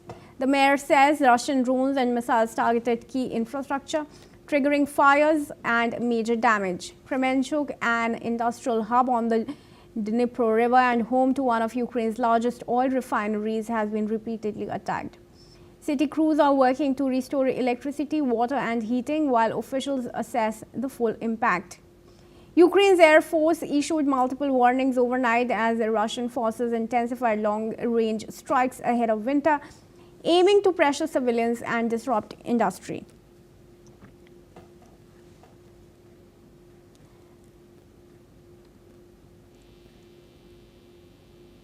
This strike now as US peace talks wrap up. The central Ukrainian city of Kremenchuk has been struck, and it's in fact strategically located between Kyiv and the eastern front lines. It was subjected to a massive combined strike on civilian infrastructure.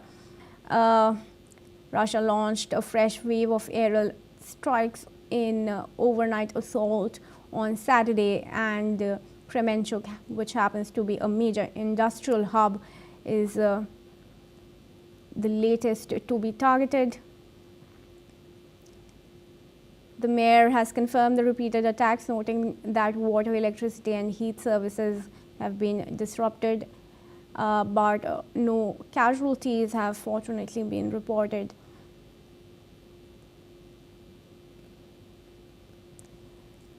Problem continues. The fighting isn't slowing down even as top-level diplomacy ramps up. Cross-border strikes continue to take place in Ukraine and Russia as well. In the latest, Russia has launched a fresh wave of aerial attacks on Ukraine, hitting major industrial hub just hours after Zelensky concluded negotiations with Trump's negotiating team in Miami and said the talks were very constructive.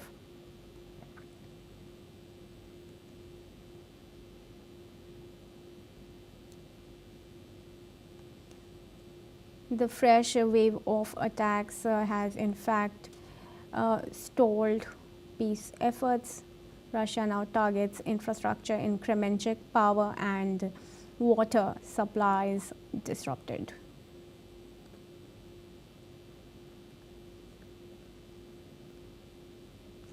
All right, now joining me in the discussion here is retired Major General Sudhakarji, international relations and defense expert.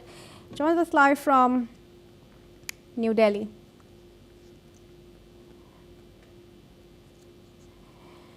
Thank you, retired Major General Sudhakarji, once again for joining us here at NewsX World. Now, peace talks wrap up and then boom, there's a massive strike. Should Donald Trump concede that his negotiations are failing so far?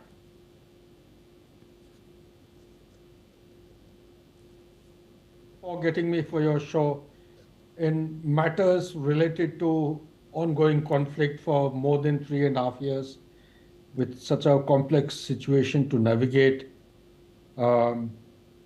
Yes, you have a point in the question and he should think it over, and there are no quick solutions. All that I would say in defense of this peace proposal is at least somebody is thinking in terms of bringing back some kind of normalcy and peace to this mindless conflict.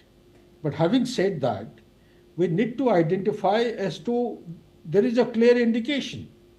Despite all proposals being mooted out, the sincerity of purpose, the selfless commitment at the highest level, at the level of Donald Trump, there is something this outbreak of intense shelling and massive attack is telling Donald Trump and his team to take cognizance of. What is it? All I'm saying is that be pragmatic. What is pragmatism in kind of ongoing conflict? Pragmatism lies in giving priority to the first issue. The first issue, to the best of my mind, being a ex-military man, is that this mindless shelling and massive attack must come to a freeze.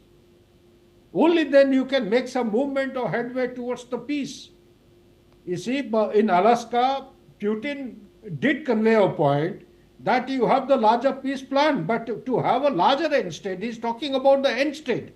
But to reach up to the end state, you have to means and methods in place. And means and methods would start with the ceasefire. If you don't start with the ceasefire, what I mean is, wherever one is, relevant stakeholders, there all the barrels should freeze. They should be mothballed. And when I say mothballed means mothballed. Wherever one is, there should be total seizure of the firing. Thereafter, it should fall back a couple of kilometers away from a particular line or point of contact. And it should be monitored and seen by a neutral force. That neutral force in Central Europe is also a very sensitive issue.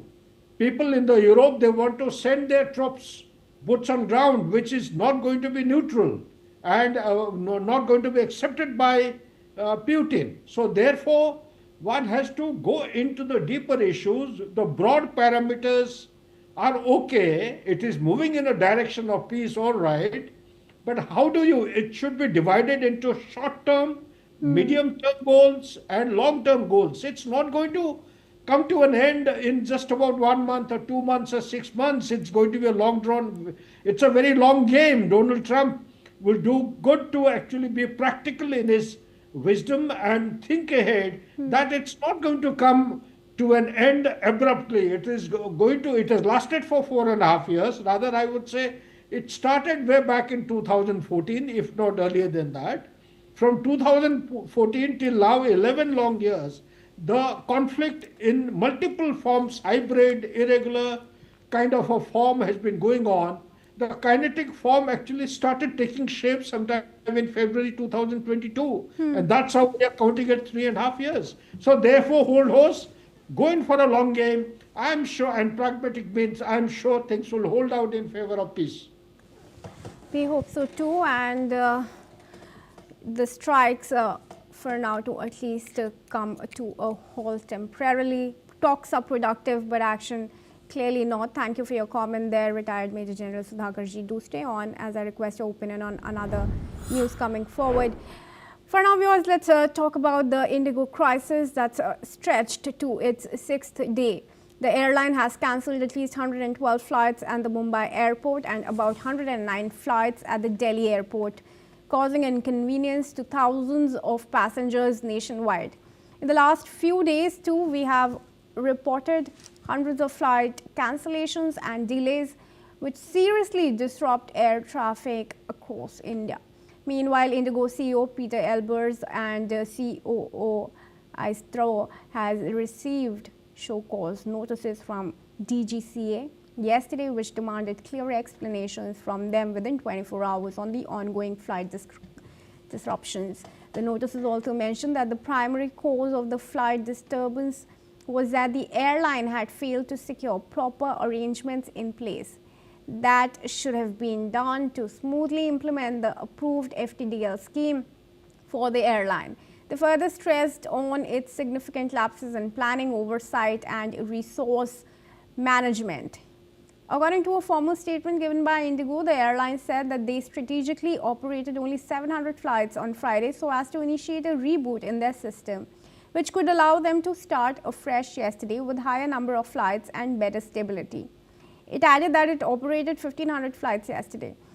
Moreover, the Civil Aviation Ministry also issued various measures which include capping on airfares and passing strict direction to the Indigo airline to ensure complete ticket refund for cancelled or delayed flights to all passengers. The ministry has also said that all refunds should be completed by today 8 p.m. India time. Sources say that there is some sign of improvement, but it will still take significant time for Indigo to normalize its flight operations across India.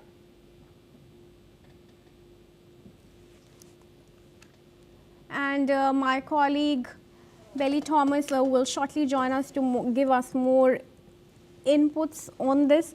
But the Indigo crisis continues as over 500 flights have been cancelled even today. Official figures state that 220 flights have been cancelled. And my colleague Belly Thomas now joins us live. Belly, thanks for joining us. Do share with us the current situation at the airport there. How are the passengers doing and how are they being serviced? Kriti, the situation has, has come down when compared to the previous 2 days, wherein passengers had a lot of inconvenience with regards to the flight schedules at the Bengaluru International Airport. So far, since yesterday, if you see, around 130 flights have been cancelled, 63 arrivals and 61 departures. With this, a lot of passengers who have been, waiting there, they wouldn't want refund because the airfares at the other airlines are, very, very expensive. So they wouldn't want a refund, but they would want for a reschedule. And they were seen waiting at the airports, even some of them spending throughout the night, sleeping on the floors of the airport, inside the departure gates and outside as well with their luggages.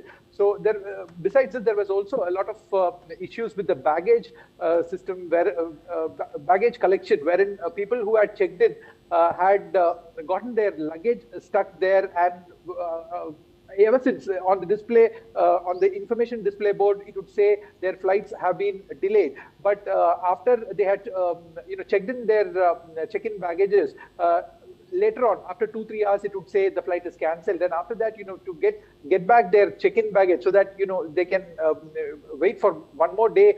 So that's not like possible for them, because all their essentials such as dresses and money is stuck inside and indeed documents also are stuck inside those baggages.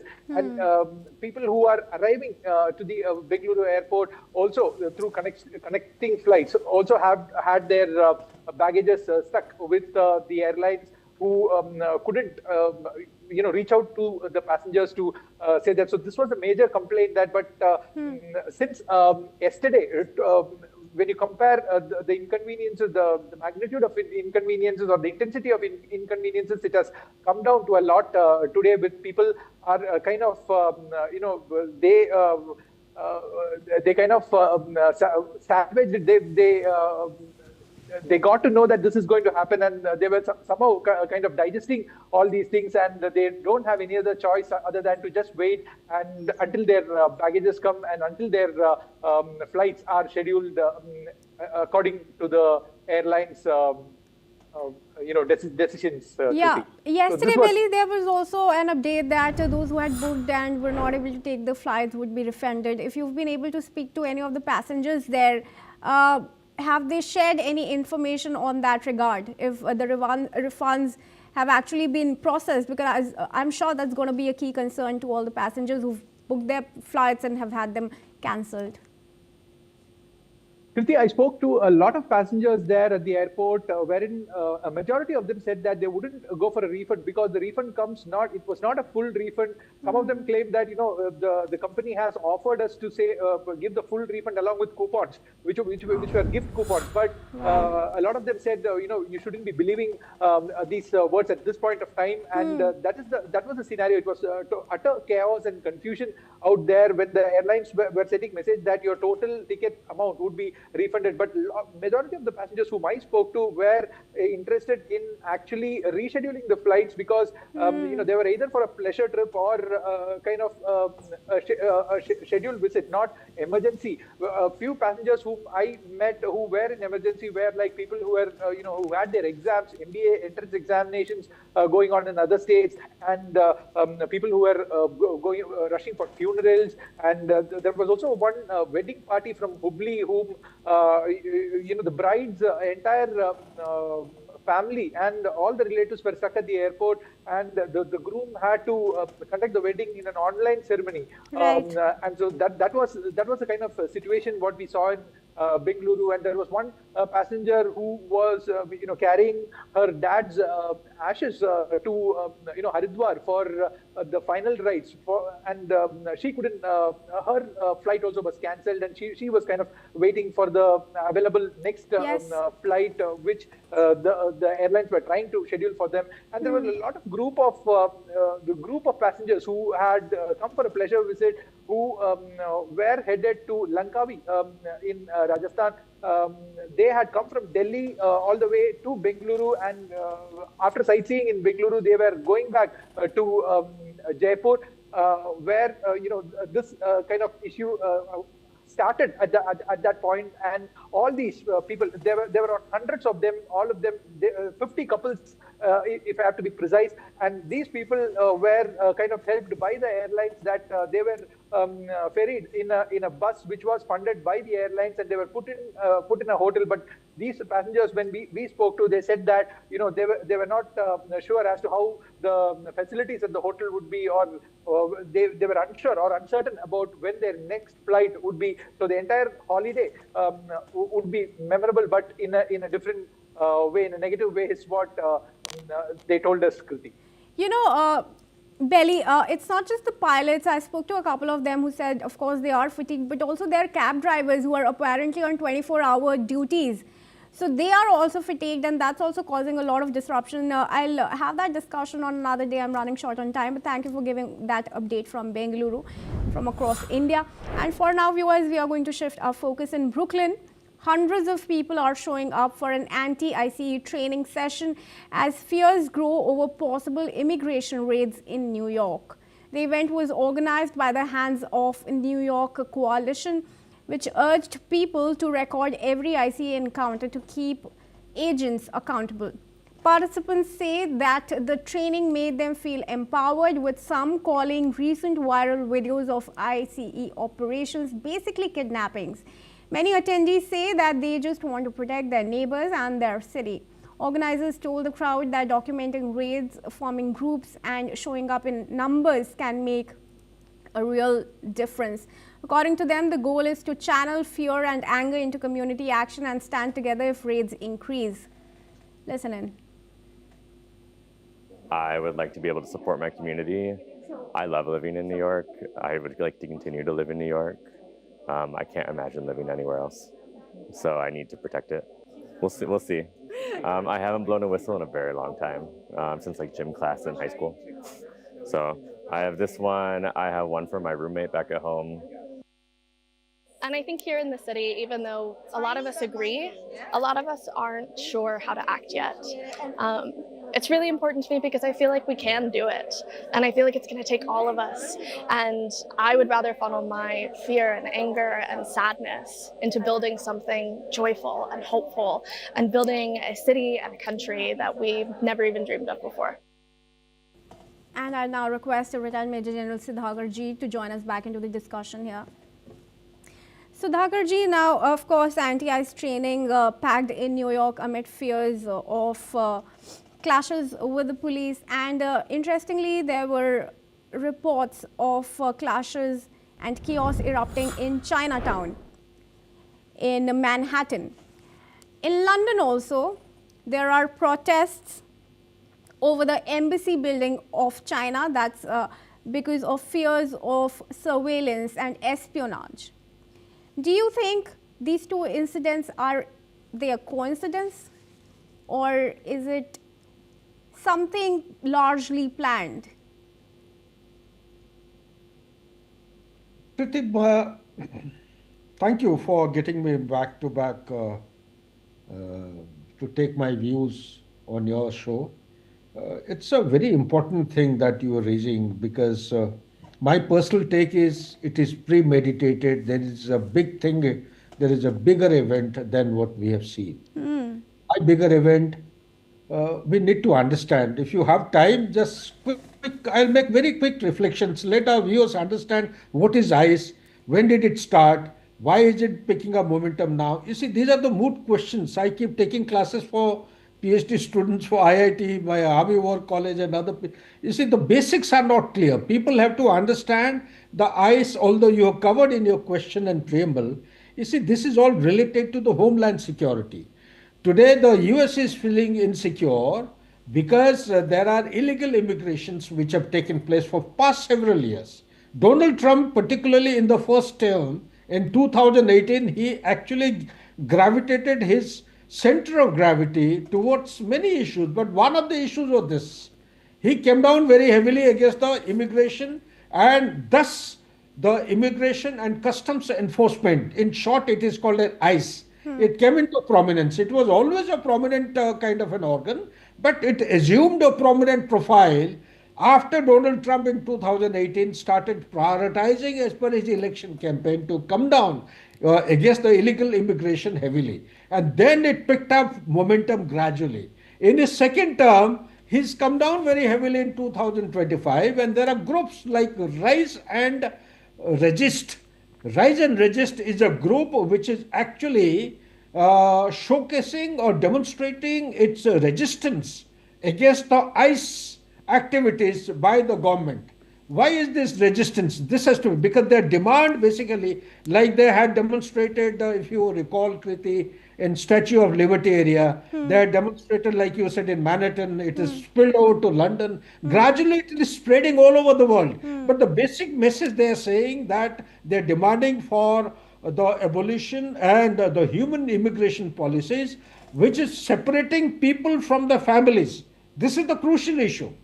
They say you do anything, but don't separate from the families and don't render or don't extend inhuman treatment. And second thing is, it is involving arrest for actions like trespassing at Trump Tower. Trump Towers are a number of places in many city centers. And anyone who's trespassing, knowingly or unknowingly, people who do it inadvertently, they are also being jailed and very severe actions are being taken. And worst thing which is happening is the police force, the Homeland Security is actually, what they have started doing. There are agents who are wearing the mask. They're going in a camouflage manner. They don't reveal their identity. They carry out perceived, I would say, human rights violations and civil rights violations, which are actually leading to widespread criticism. It amounts to hijacking people, their abduction, judicial killings have not been reported till now, but Sir, there are definite abductions which are sorry to taken. interrupt, but could you please wrap up quickly? I'm being told we're short on time and there's another guest waiting. Yeah, last but not the least, all I would say is it's likely to go on. It will keep mounting pressure against the government until government gives some kind of assurance to scale down the operations which are being unleashed in a most uncivilized manner. They expect that they should be given basic human right. The people who are missing now, they should be returned to them, and the separation from the family should be minimized. And this particular act against the ICE should be abolished altogether, and the previous law existing in the USA should be restored to. Thank you, Retired Major General Sudhakarji, for your comments there, and appreciate you giving us your time. And let's quickly move on, viewers. Japan's Defense Minister Shinjiro Koizumi and his Australian counterpart Richard Marles have met earlier today in Tokyo and have agreed upon deepening their security cooperation amid China's increasingly aggressive actions in the East and South China Seas. At the meeting, the Japanese Defense Minister has confirmed about both nations making progress towards concluding a contract by the end of this fiscal year, that is through next March. Now, the contract revolves around Australian Navy's plan to introduce an upgraded version of the Japanese Maritime Self-Defense Forces Mogami-class frigate into their fleet, which is a versatile warship sailing vessel. Additionally, the Japanese Defense Minister has also talked about yesterday's incident where a Chinese military aircraft logged radar onto their Air SDF fighter jets, disturbing peace in the region. Let's now listen into the comments made by the defense ministers during the meeting. 中国によって行われましたレーダー照射2回、これにつきましては、このような行動は航空機の安全な飛行に必要な範囲を超える危険な行為であって、中国側には強く抗議し、再発防止を厳重に申し上げます。 Simply say that we do not want to see any change to the status quo across the Taiwan Straits. In general terms, Minister Koizumi and I spoke about the way in which Australia and Japan can work together to assert the rules-based order and provide for the peace and stability of the Indo-Pacific. And joining us now is Dr. Bonnie Yushi Liao, who is Assistant Professor of Diplomacy and International Relations at Tamkang University in Taiwan. Thank you, Professor, for joining us here at NewsX World. We really appreciate you giving us your time. I'd like to start by asking my first question to you. How do you think Australian support to Japan is going to help it counter China? Japan and Australia are essentially running a dual-track strategy. China is still a major economic partner. Japan depends on China as a manufacturing base, and Australia continues to rely on Chinese demand for resources. So neither country can afford a clean break. At the same time, they both have experienced direct pressure from Beijing, whether it's maritime coercion around the Senkakus or punitive trade measures against Australian exports. So that's why we see them strengthening defense cooperation and building joint exercises and improving intelligence sharing, not as a move toward confrontation, but as risk insurance. So the balance looks like engagement without naivety. Both countries seek deterrence while keeping trade doors open, and they diversify supply chains so economic stability doesn't become strategic vulnerability. Dr. Liao, do you assess that it is likely for Japan to reach out to other members of the Quad other than the United States as China is carrying out its military exercises now in the Yellow Sea? You mean like within the broader U.S.-led security architecture? No, within the Quad. Oh, within the Quad. Okay. It fits as one of the central support beams. The United States remains the main security guarantor, but the architecture is becoming more multi-centered rather than hierarchical. Japan and Australia are no longer followers of U.S. strategy. They are co-creators of frameworks like the Quad, AUKUS collaboration channels, and trilateral exercises with the US and some other regional partners. So in this sense, Washington does not have to carry Indo-Pacific alone. A more capable Japan and a more forward-leaning Australia distribute deterrence, share burdens, and give smaller regional states more diplomatic room. So this is not purely a US system. It's becoming a networked security ecosystem with Japan and Australia acting as anchors that help sustain stability with even when the Americans' attention fluctuates. So in short, Japan and Australia are not aiming to contain China. They're building stability through shared deterrence, diversified risk, and a more networked Indo-Pacific order. All right, thank you, Dr. Liao, for joining us here at NewsX World. I'm running short of time, but I have taken some more from you. And with that, viewers, let's move on to developments coming in from Hong Kong, which is voting under Beijing's Patriots rules as for its latest Legislative Council election. The government has pushed hard for a higher turnout, but the effort has been overshadowed by the city's deadliest fire in decades, which has killed 159 people. Turnout by midday reached just over 10%, slightly higher than at the same point in the last poll. Chief Executive John Lee urged residents to vote, saying each ballot supports reform and those affected by the disaster. The election takes place with major pro-democracy parties absent and newcomers, including Olympic fencing champion Vivian Kong, entering the race. That's all we have time for. Keep watching NewsX World for more international news updates.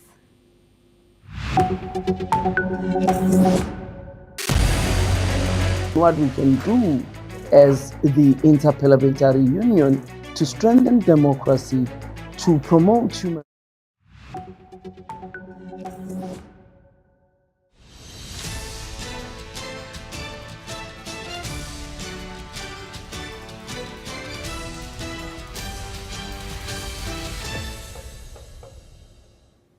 Hello and welcome, I'm Thomas Porteous and you're watching Primetime Asia on NewsX World.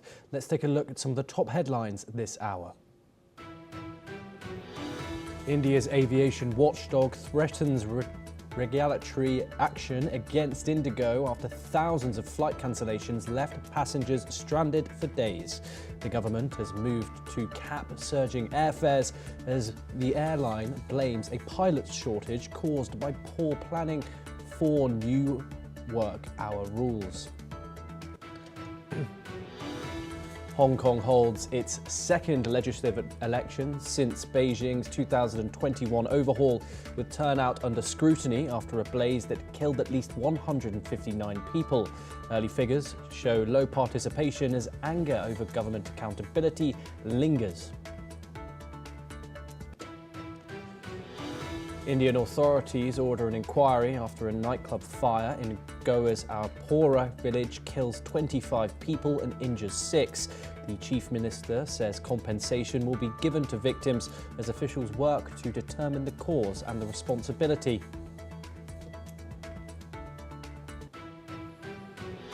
Indonesia's flood death toll has climbed above 900, with hundreds still missing after a rare cyclone triggered torrential rain, landslides and massive destruction. Rescue crews are still struggling to reach cut-off communities as survivors describe entire villages swept away and families trapped.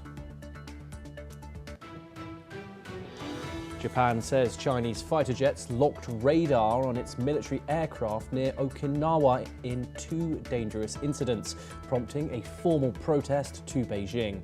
China disputes Tokyo's account as Prime Minister Sanae Takaichi calls the radar illumination extremely regrettable and a threat to safe flight. Japan and Australia call for calm after Chinese J-15 jets repeatedly locked radar on Japanese jets near Okinawa, sparking a formal protest. Defense Minister Shigeno Koizumi says the dangerous incident violated safe flight norms and demands Beijing take preventative measures.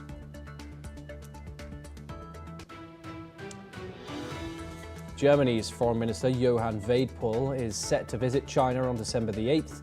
The visit aims to address trade tensions, secure critical supplies, and urge Beijing to influence Russia towards peace in Ukraine. German Chancellor Friedrich Merz visits Yad Vashem in Jerusalem, reasserting Berlin's commitment to Israel amid strained ties over the Gaza war. Merz is set for talks with Prime Minister Benjamin Netanyahu after stressing that Germany must stand up for Israel.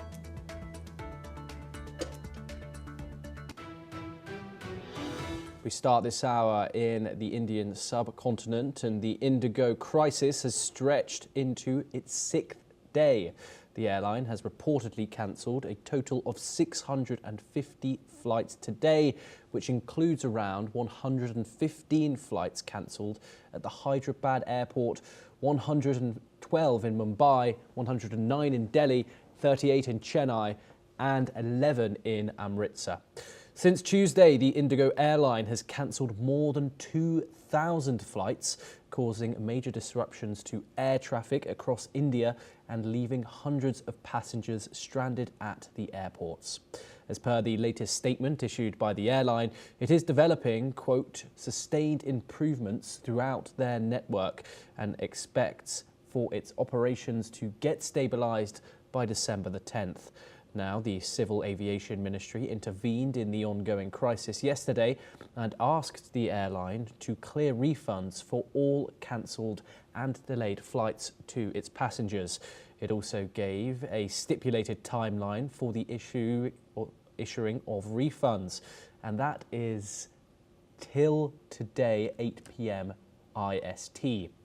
Now, the central government of India has reported that refunds around 610 crore rupees, or approximately $67.7 million, have been processed so far, providing relief to the troubled passengers. Meanwhile, Delhi Airport's GMR has also shared an advisory asking passengers to check their latest flight status before leaving for the airports. It also has informed about an ongoing staff to help with queries and complaints.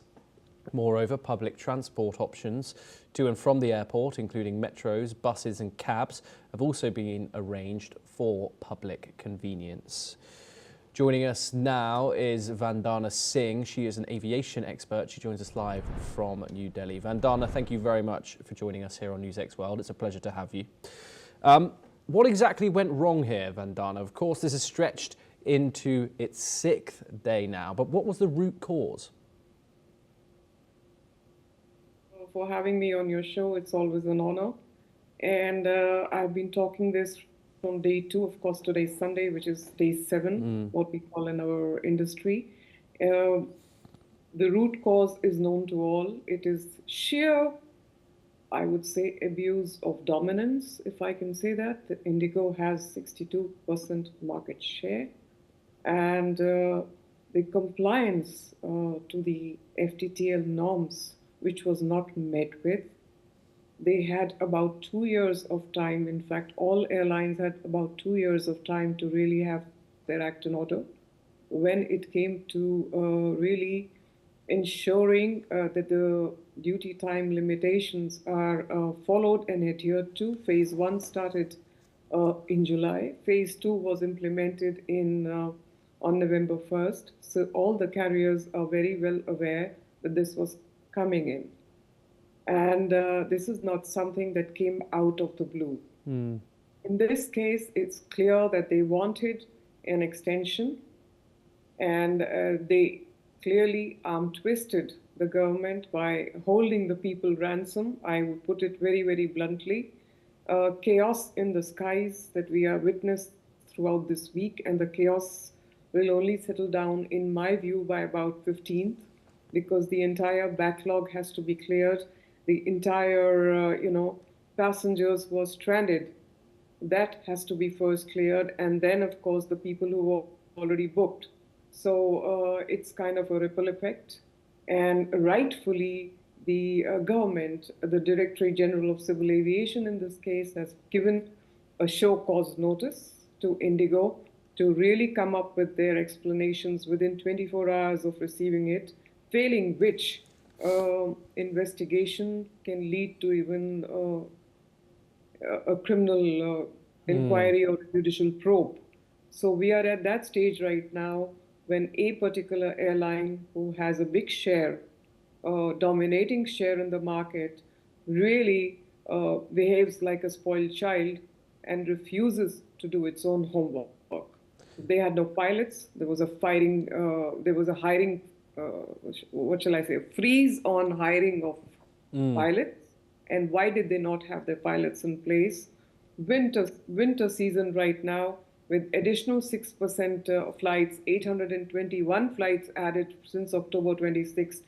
Where were the pilots? So this was, as per me, artificially induced by Indigo. Over to you, Thomas. Yes, and Vandana, what seemed to be particularly poor, of course, was the passenger communication. Why does it remain to be so poor, despite repeated incidents like this, industry-wide in India? It is quite sad, Thomas. Initially, we have not had that issue from Indigo because people have been satisfied flying Indigo. This is how Indigo achieved the 63 or 65% market share, because everybody liked their punctuality, their on-time performance, and their lean mean approach. But when the lean mean approach is going towards your own crew, towards your own pilots, and you're not really addressing the fatigue risk management system as per the ICAO, International Civil Aviation Organization mandate and rules, then it's really not fair. So all in all, definitely this is totally Indigo at fault. And as far as communication is concerned, which is your question, as I said, so far the communication would be very, very prompt. I've always traveled Indigo. I would get very prompt updates regarding my web check-in, regarding my baggage arrival at which belt, which gate to go to, etc., etc., etc. But everything has collapsed as of now, and whosoever we are talking to is not getting messages. People who are supposed to fly on 2nd of December and 3rd of December are getting messages as of last evening. It was 6th evening. So that is chaos. That just shows that the whole meltdown happened. The collapse, the chaos happened, and communication went haywire.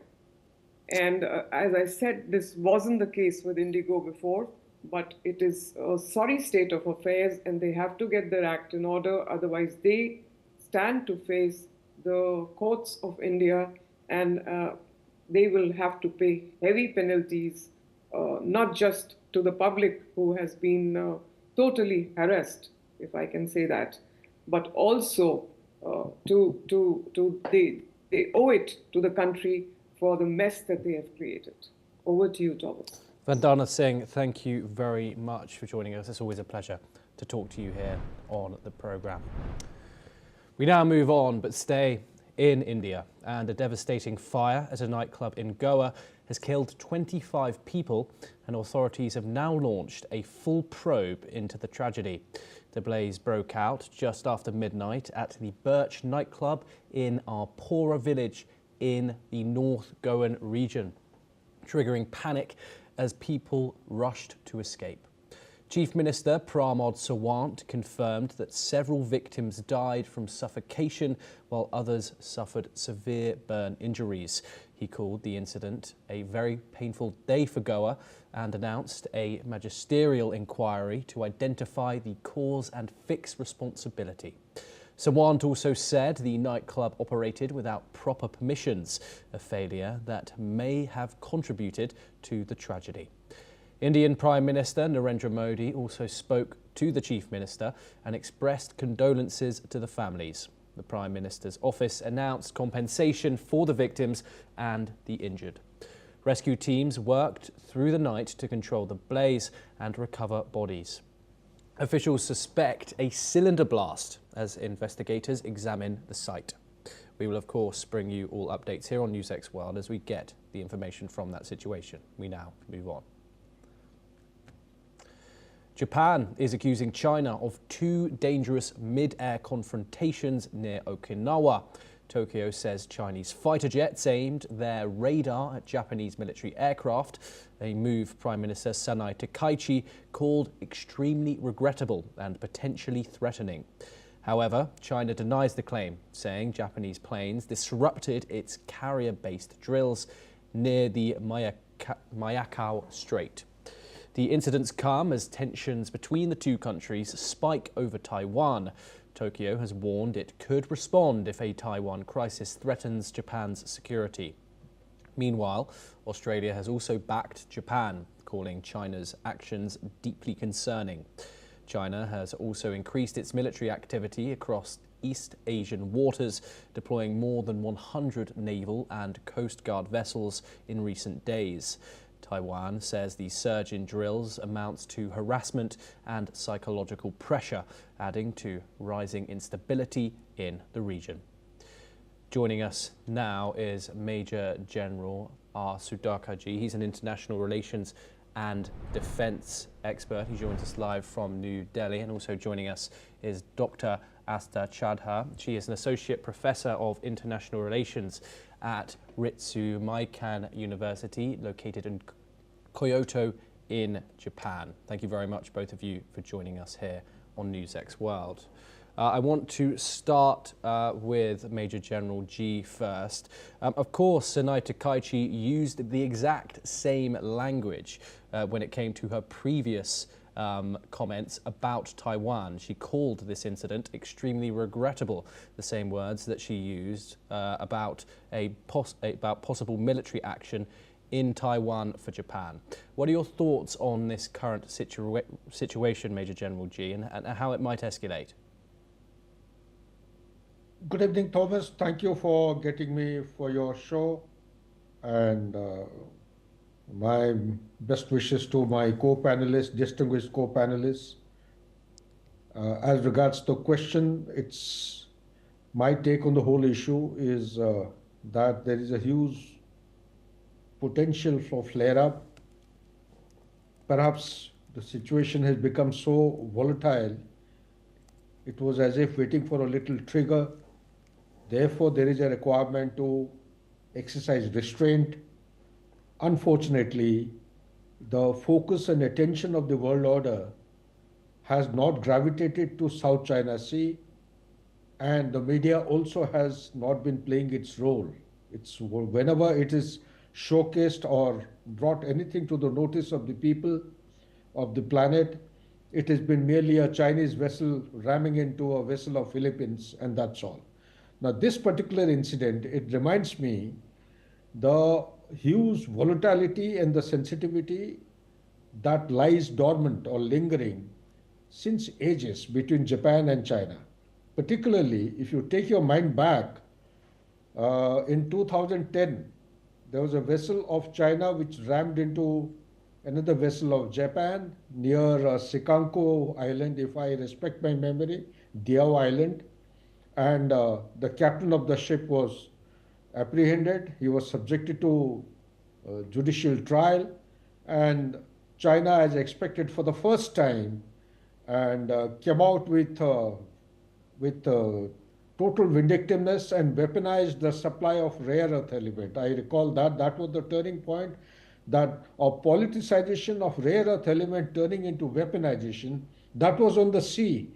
Now this incident is very, very dangerous. It is happening in the sky. Anything happening in the sky, we have very little control except for the electromagnetic and the cyber linkages that we have and the satellite communication. So therefore, there is a danger to the aerial platform, there is a danger to the pilot, there is a danger also of crossing each other's border, and this may actually escalate the hostilities and bring about a situation which may be beyond control. Back to you, Thomas. Yes, I want to bring in Dr. Chadha next. Of course, joining us from Japan. Dr. Chadha, Japan is accusing China of these 2 radar lock incidents, which is, of course, a combat precursor. From your reading of the region, how credible is Tokyo's version of events here? I mean, it's quite credible because it's not just Japan that is responding to this incident, it's Australia as well. And, you know, as we are speaking, there's already been a meeting between the defense ministers of Japan and Australia with regards to East China Sea security as well as the wider security in the Indo-Pacific. So, I mean, the concerns here are twofold. I mean, one is that from China's side, China looks at both Australia, Japan as nations that have started voicing their concerns with regards to China exercising its influence in East China Sea. They see China looks at Australia and Japan trying to respond in a very aggressive manner when they use the words such as, you know, equating Taiwanese security with that of the Japanese security. But on the Japan and Australian side, they're trying to at least keep the peace or trying to at least, you know, not escalate further. They've lodged their, you know, disapproval with China's behavior. They've said that it is, you know, it is a serious violation of their of Japanese sovereignty in some way, or it is in a way is being seen as an escalation of conflict, or because, you know, of what's happening with the Japanese jets being, you know, this whole idea of a logged fire control radar onto Japanese jets. This is seen as a violation. However, we must understand that, you know, these incidents it is not just a new or one-off incident. Previously, Taiwan had shared intel with its Indo-Pacific partners stating that China was conducting such drills and it was targeting any foreign vessel close to Taiwan as well. And you know, this is part of the China's gray zone tactics. So overall, at least from here, speaking from here in Japan, there is a serious concern. At the same time, it is not that escalatory that Japan is worried, because Japan has partners. Countries like Australia, United States do understand the vulnerability of Japan geographically and even diplomatically. So Japan is not alone in this. That being said, the relationship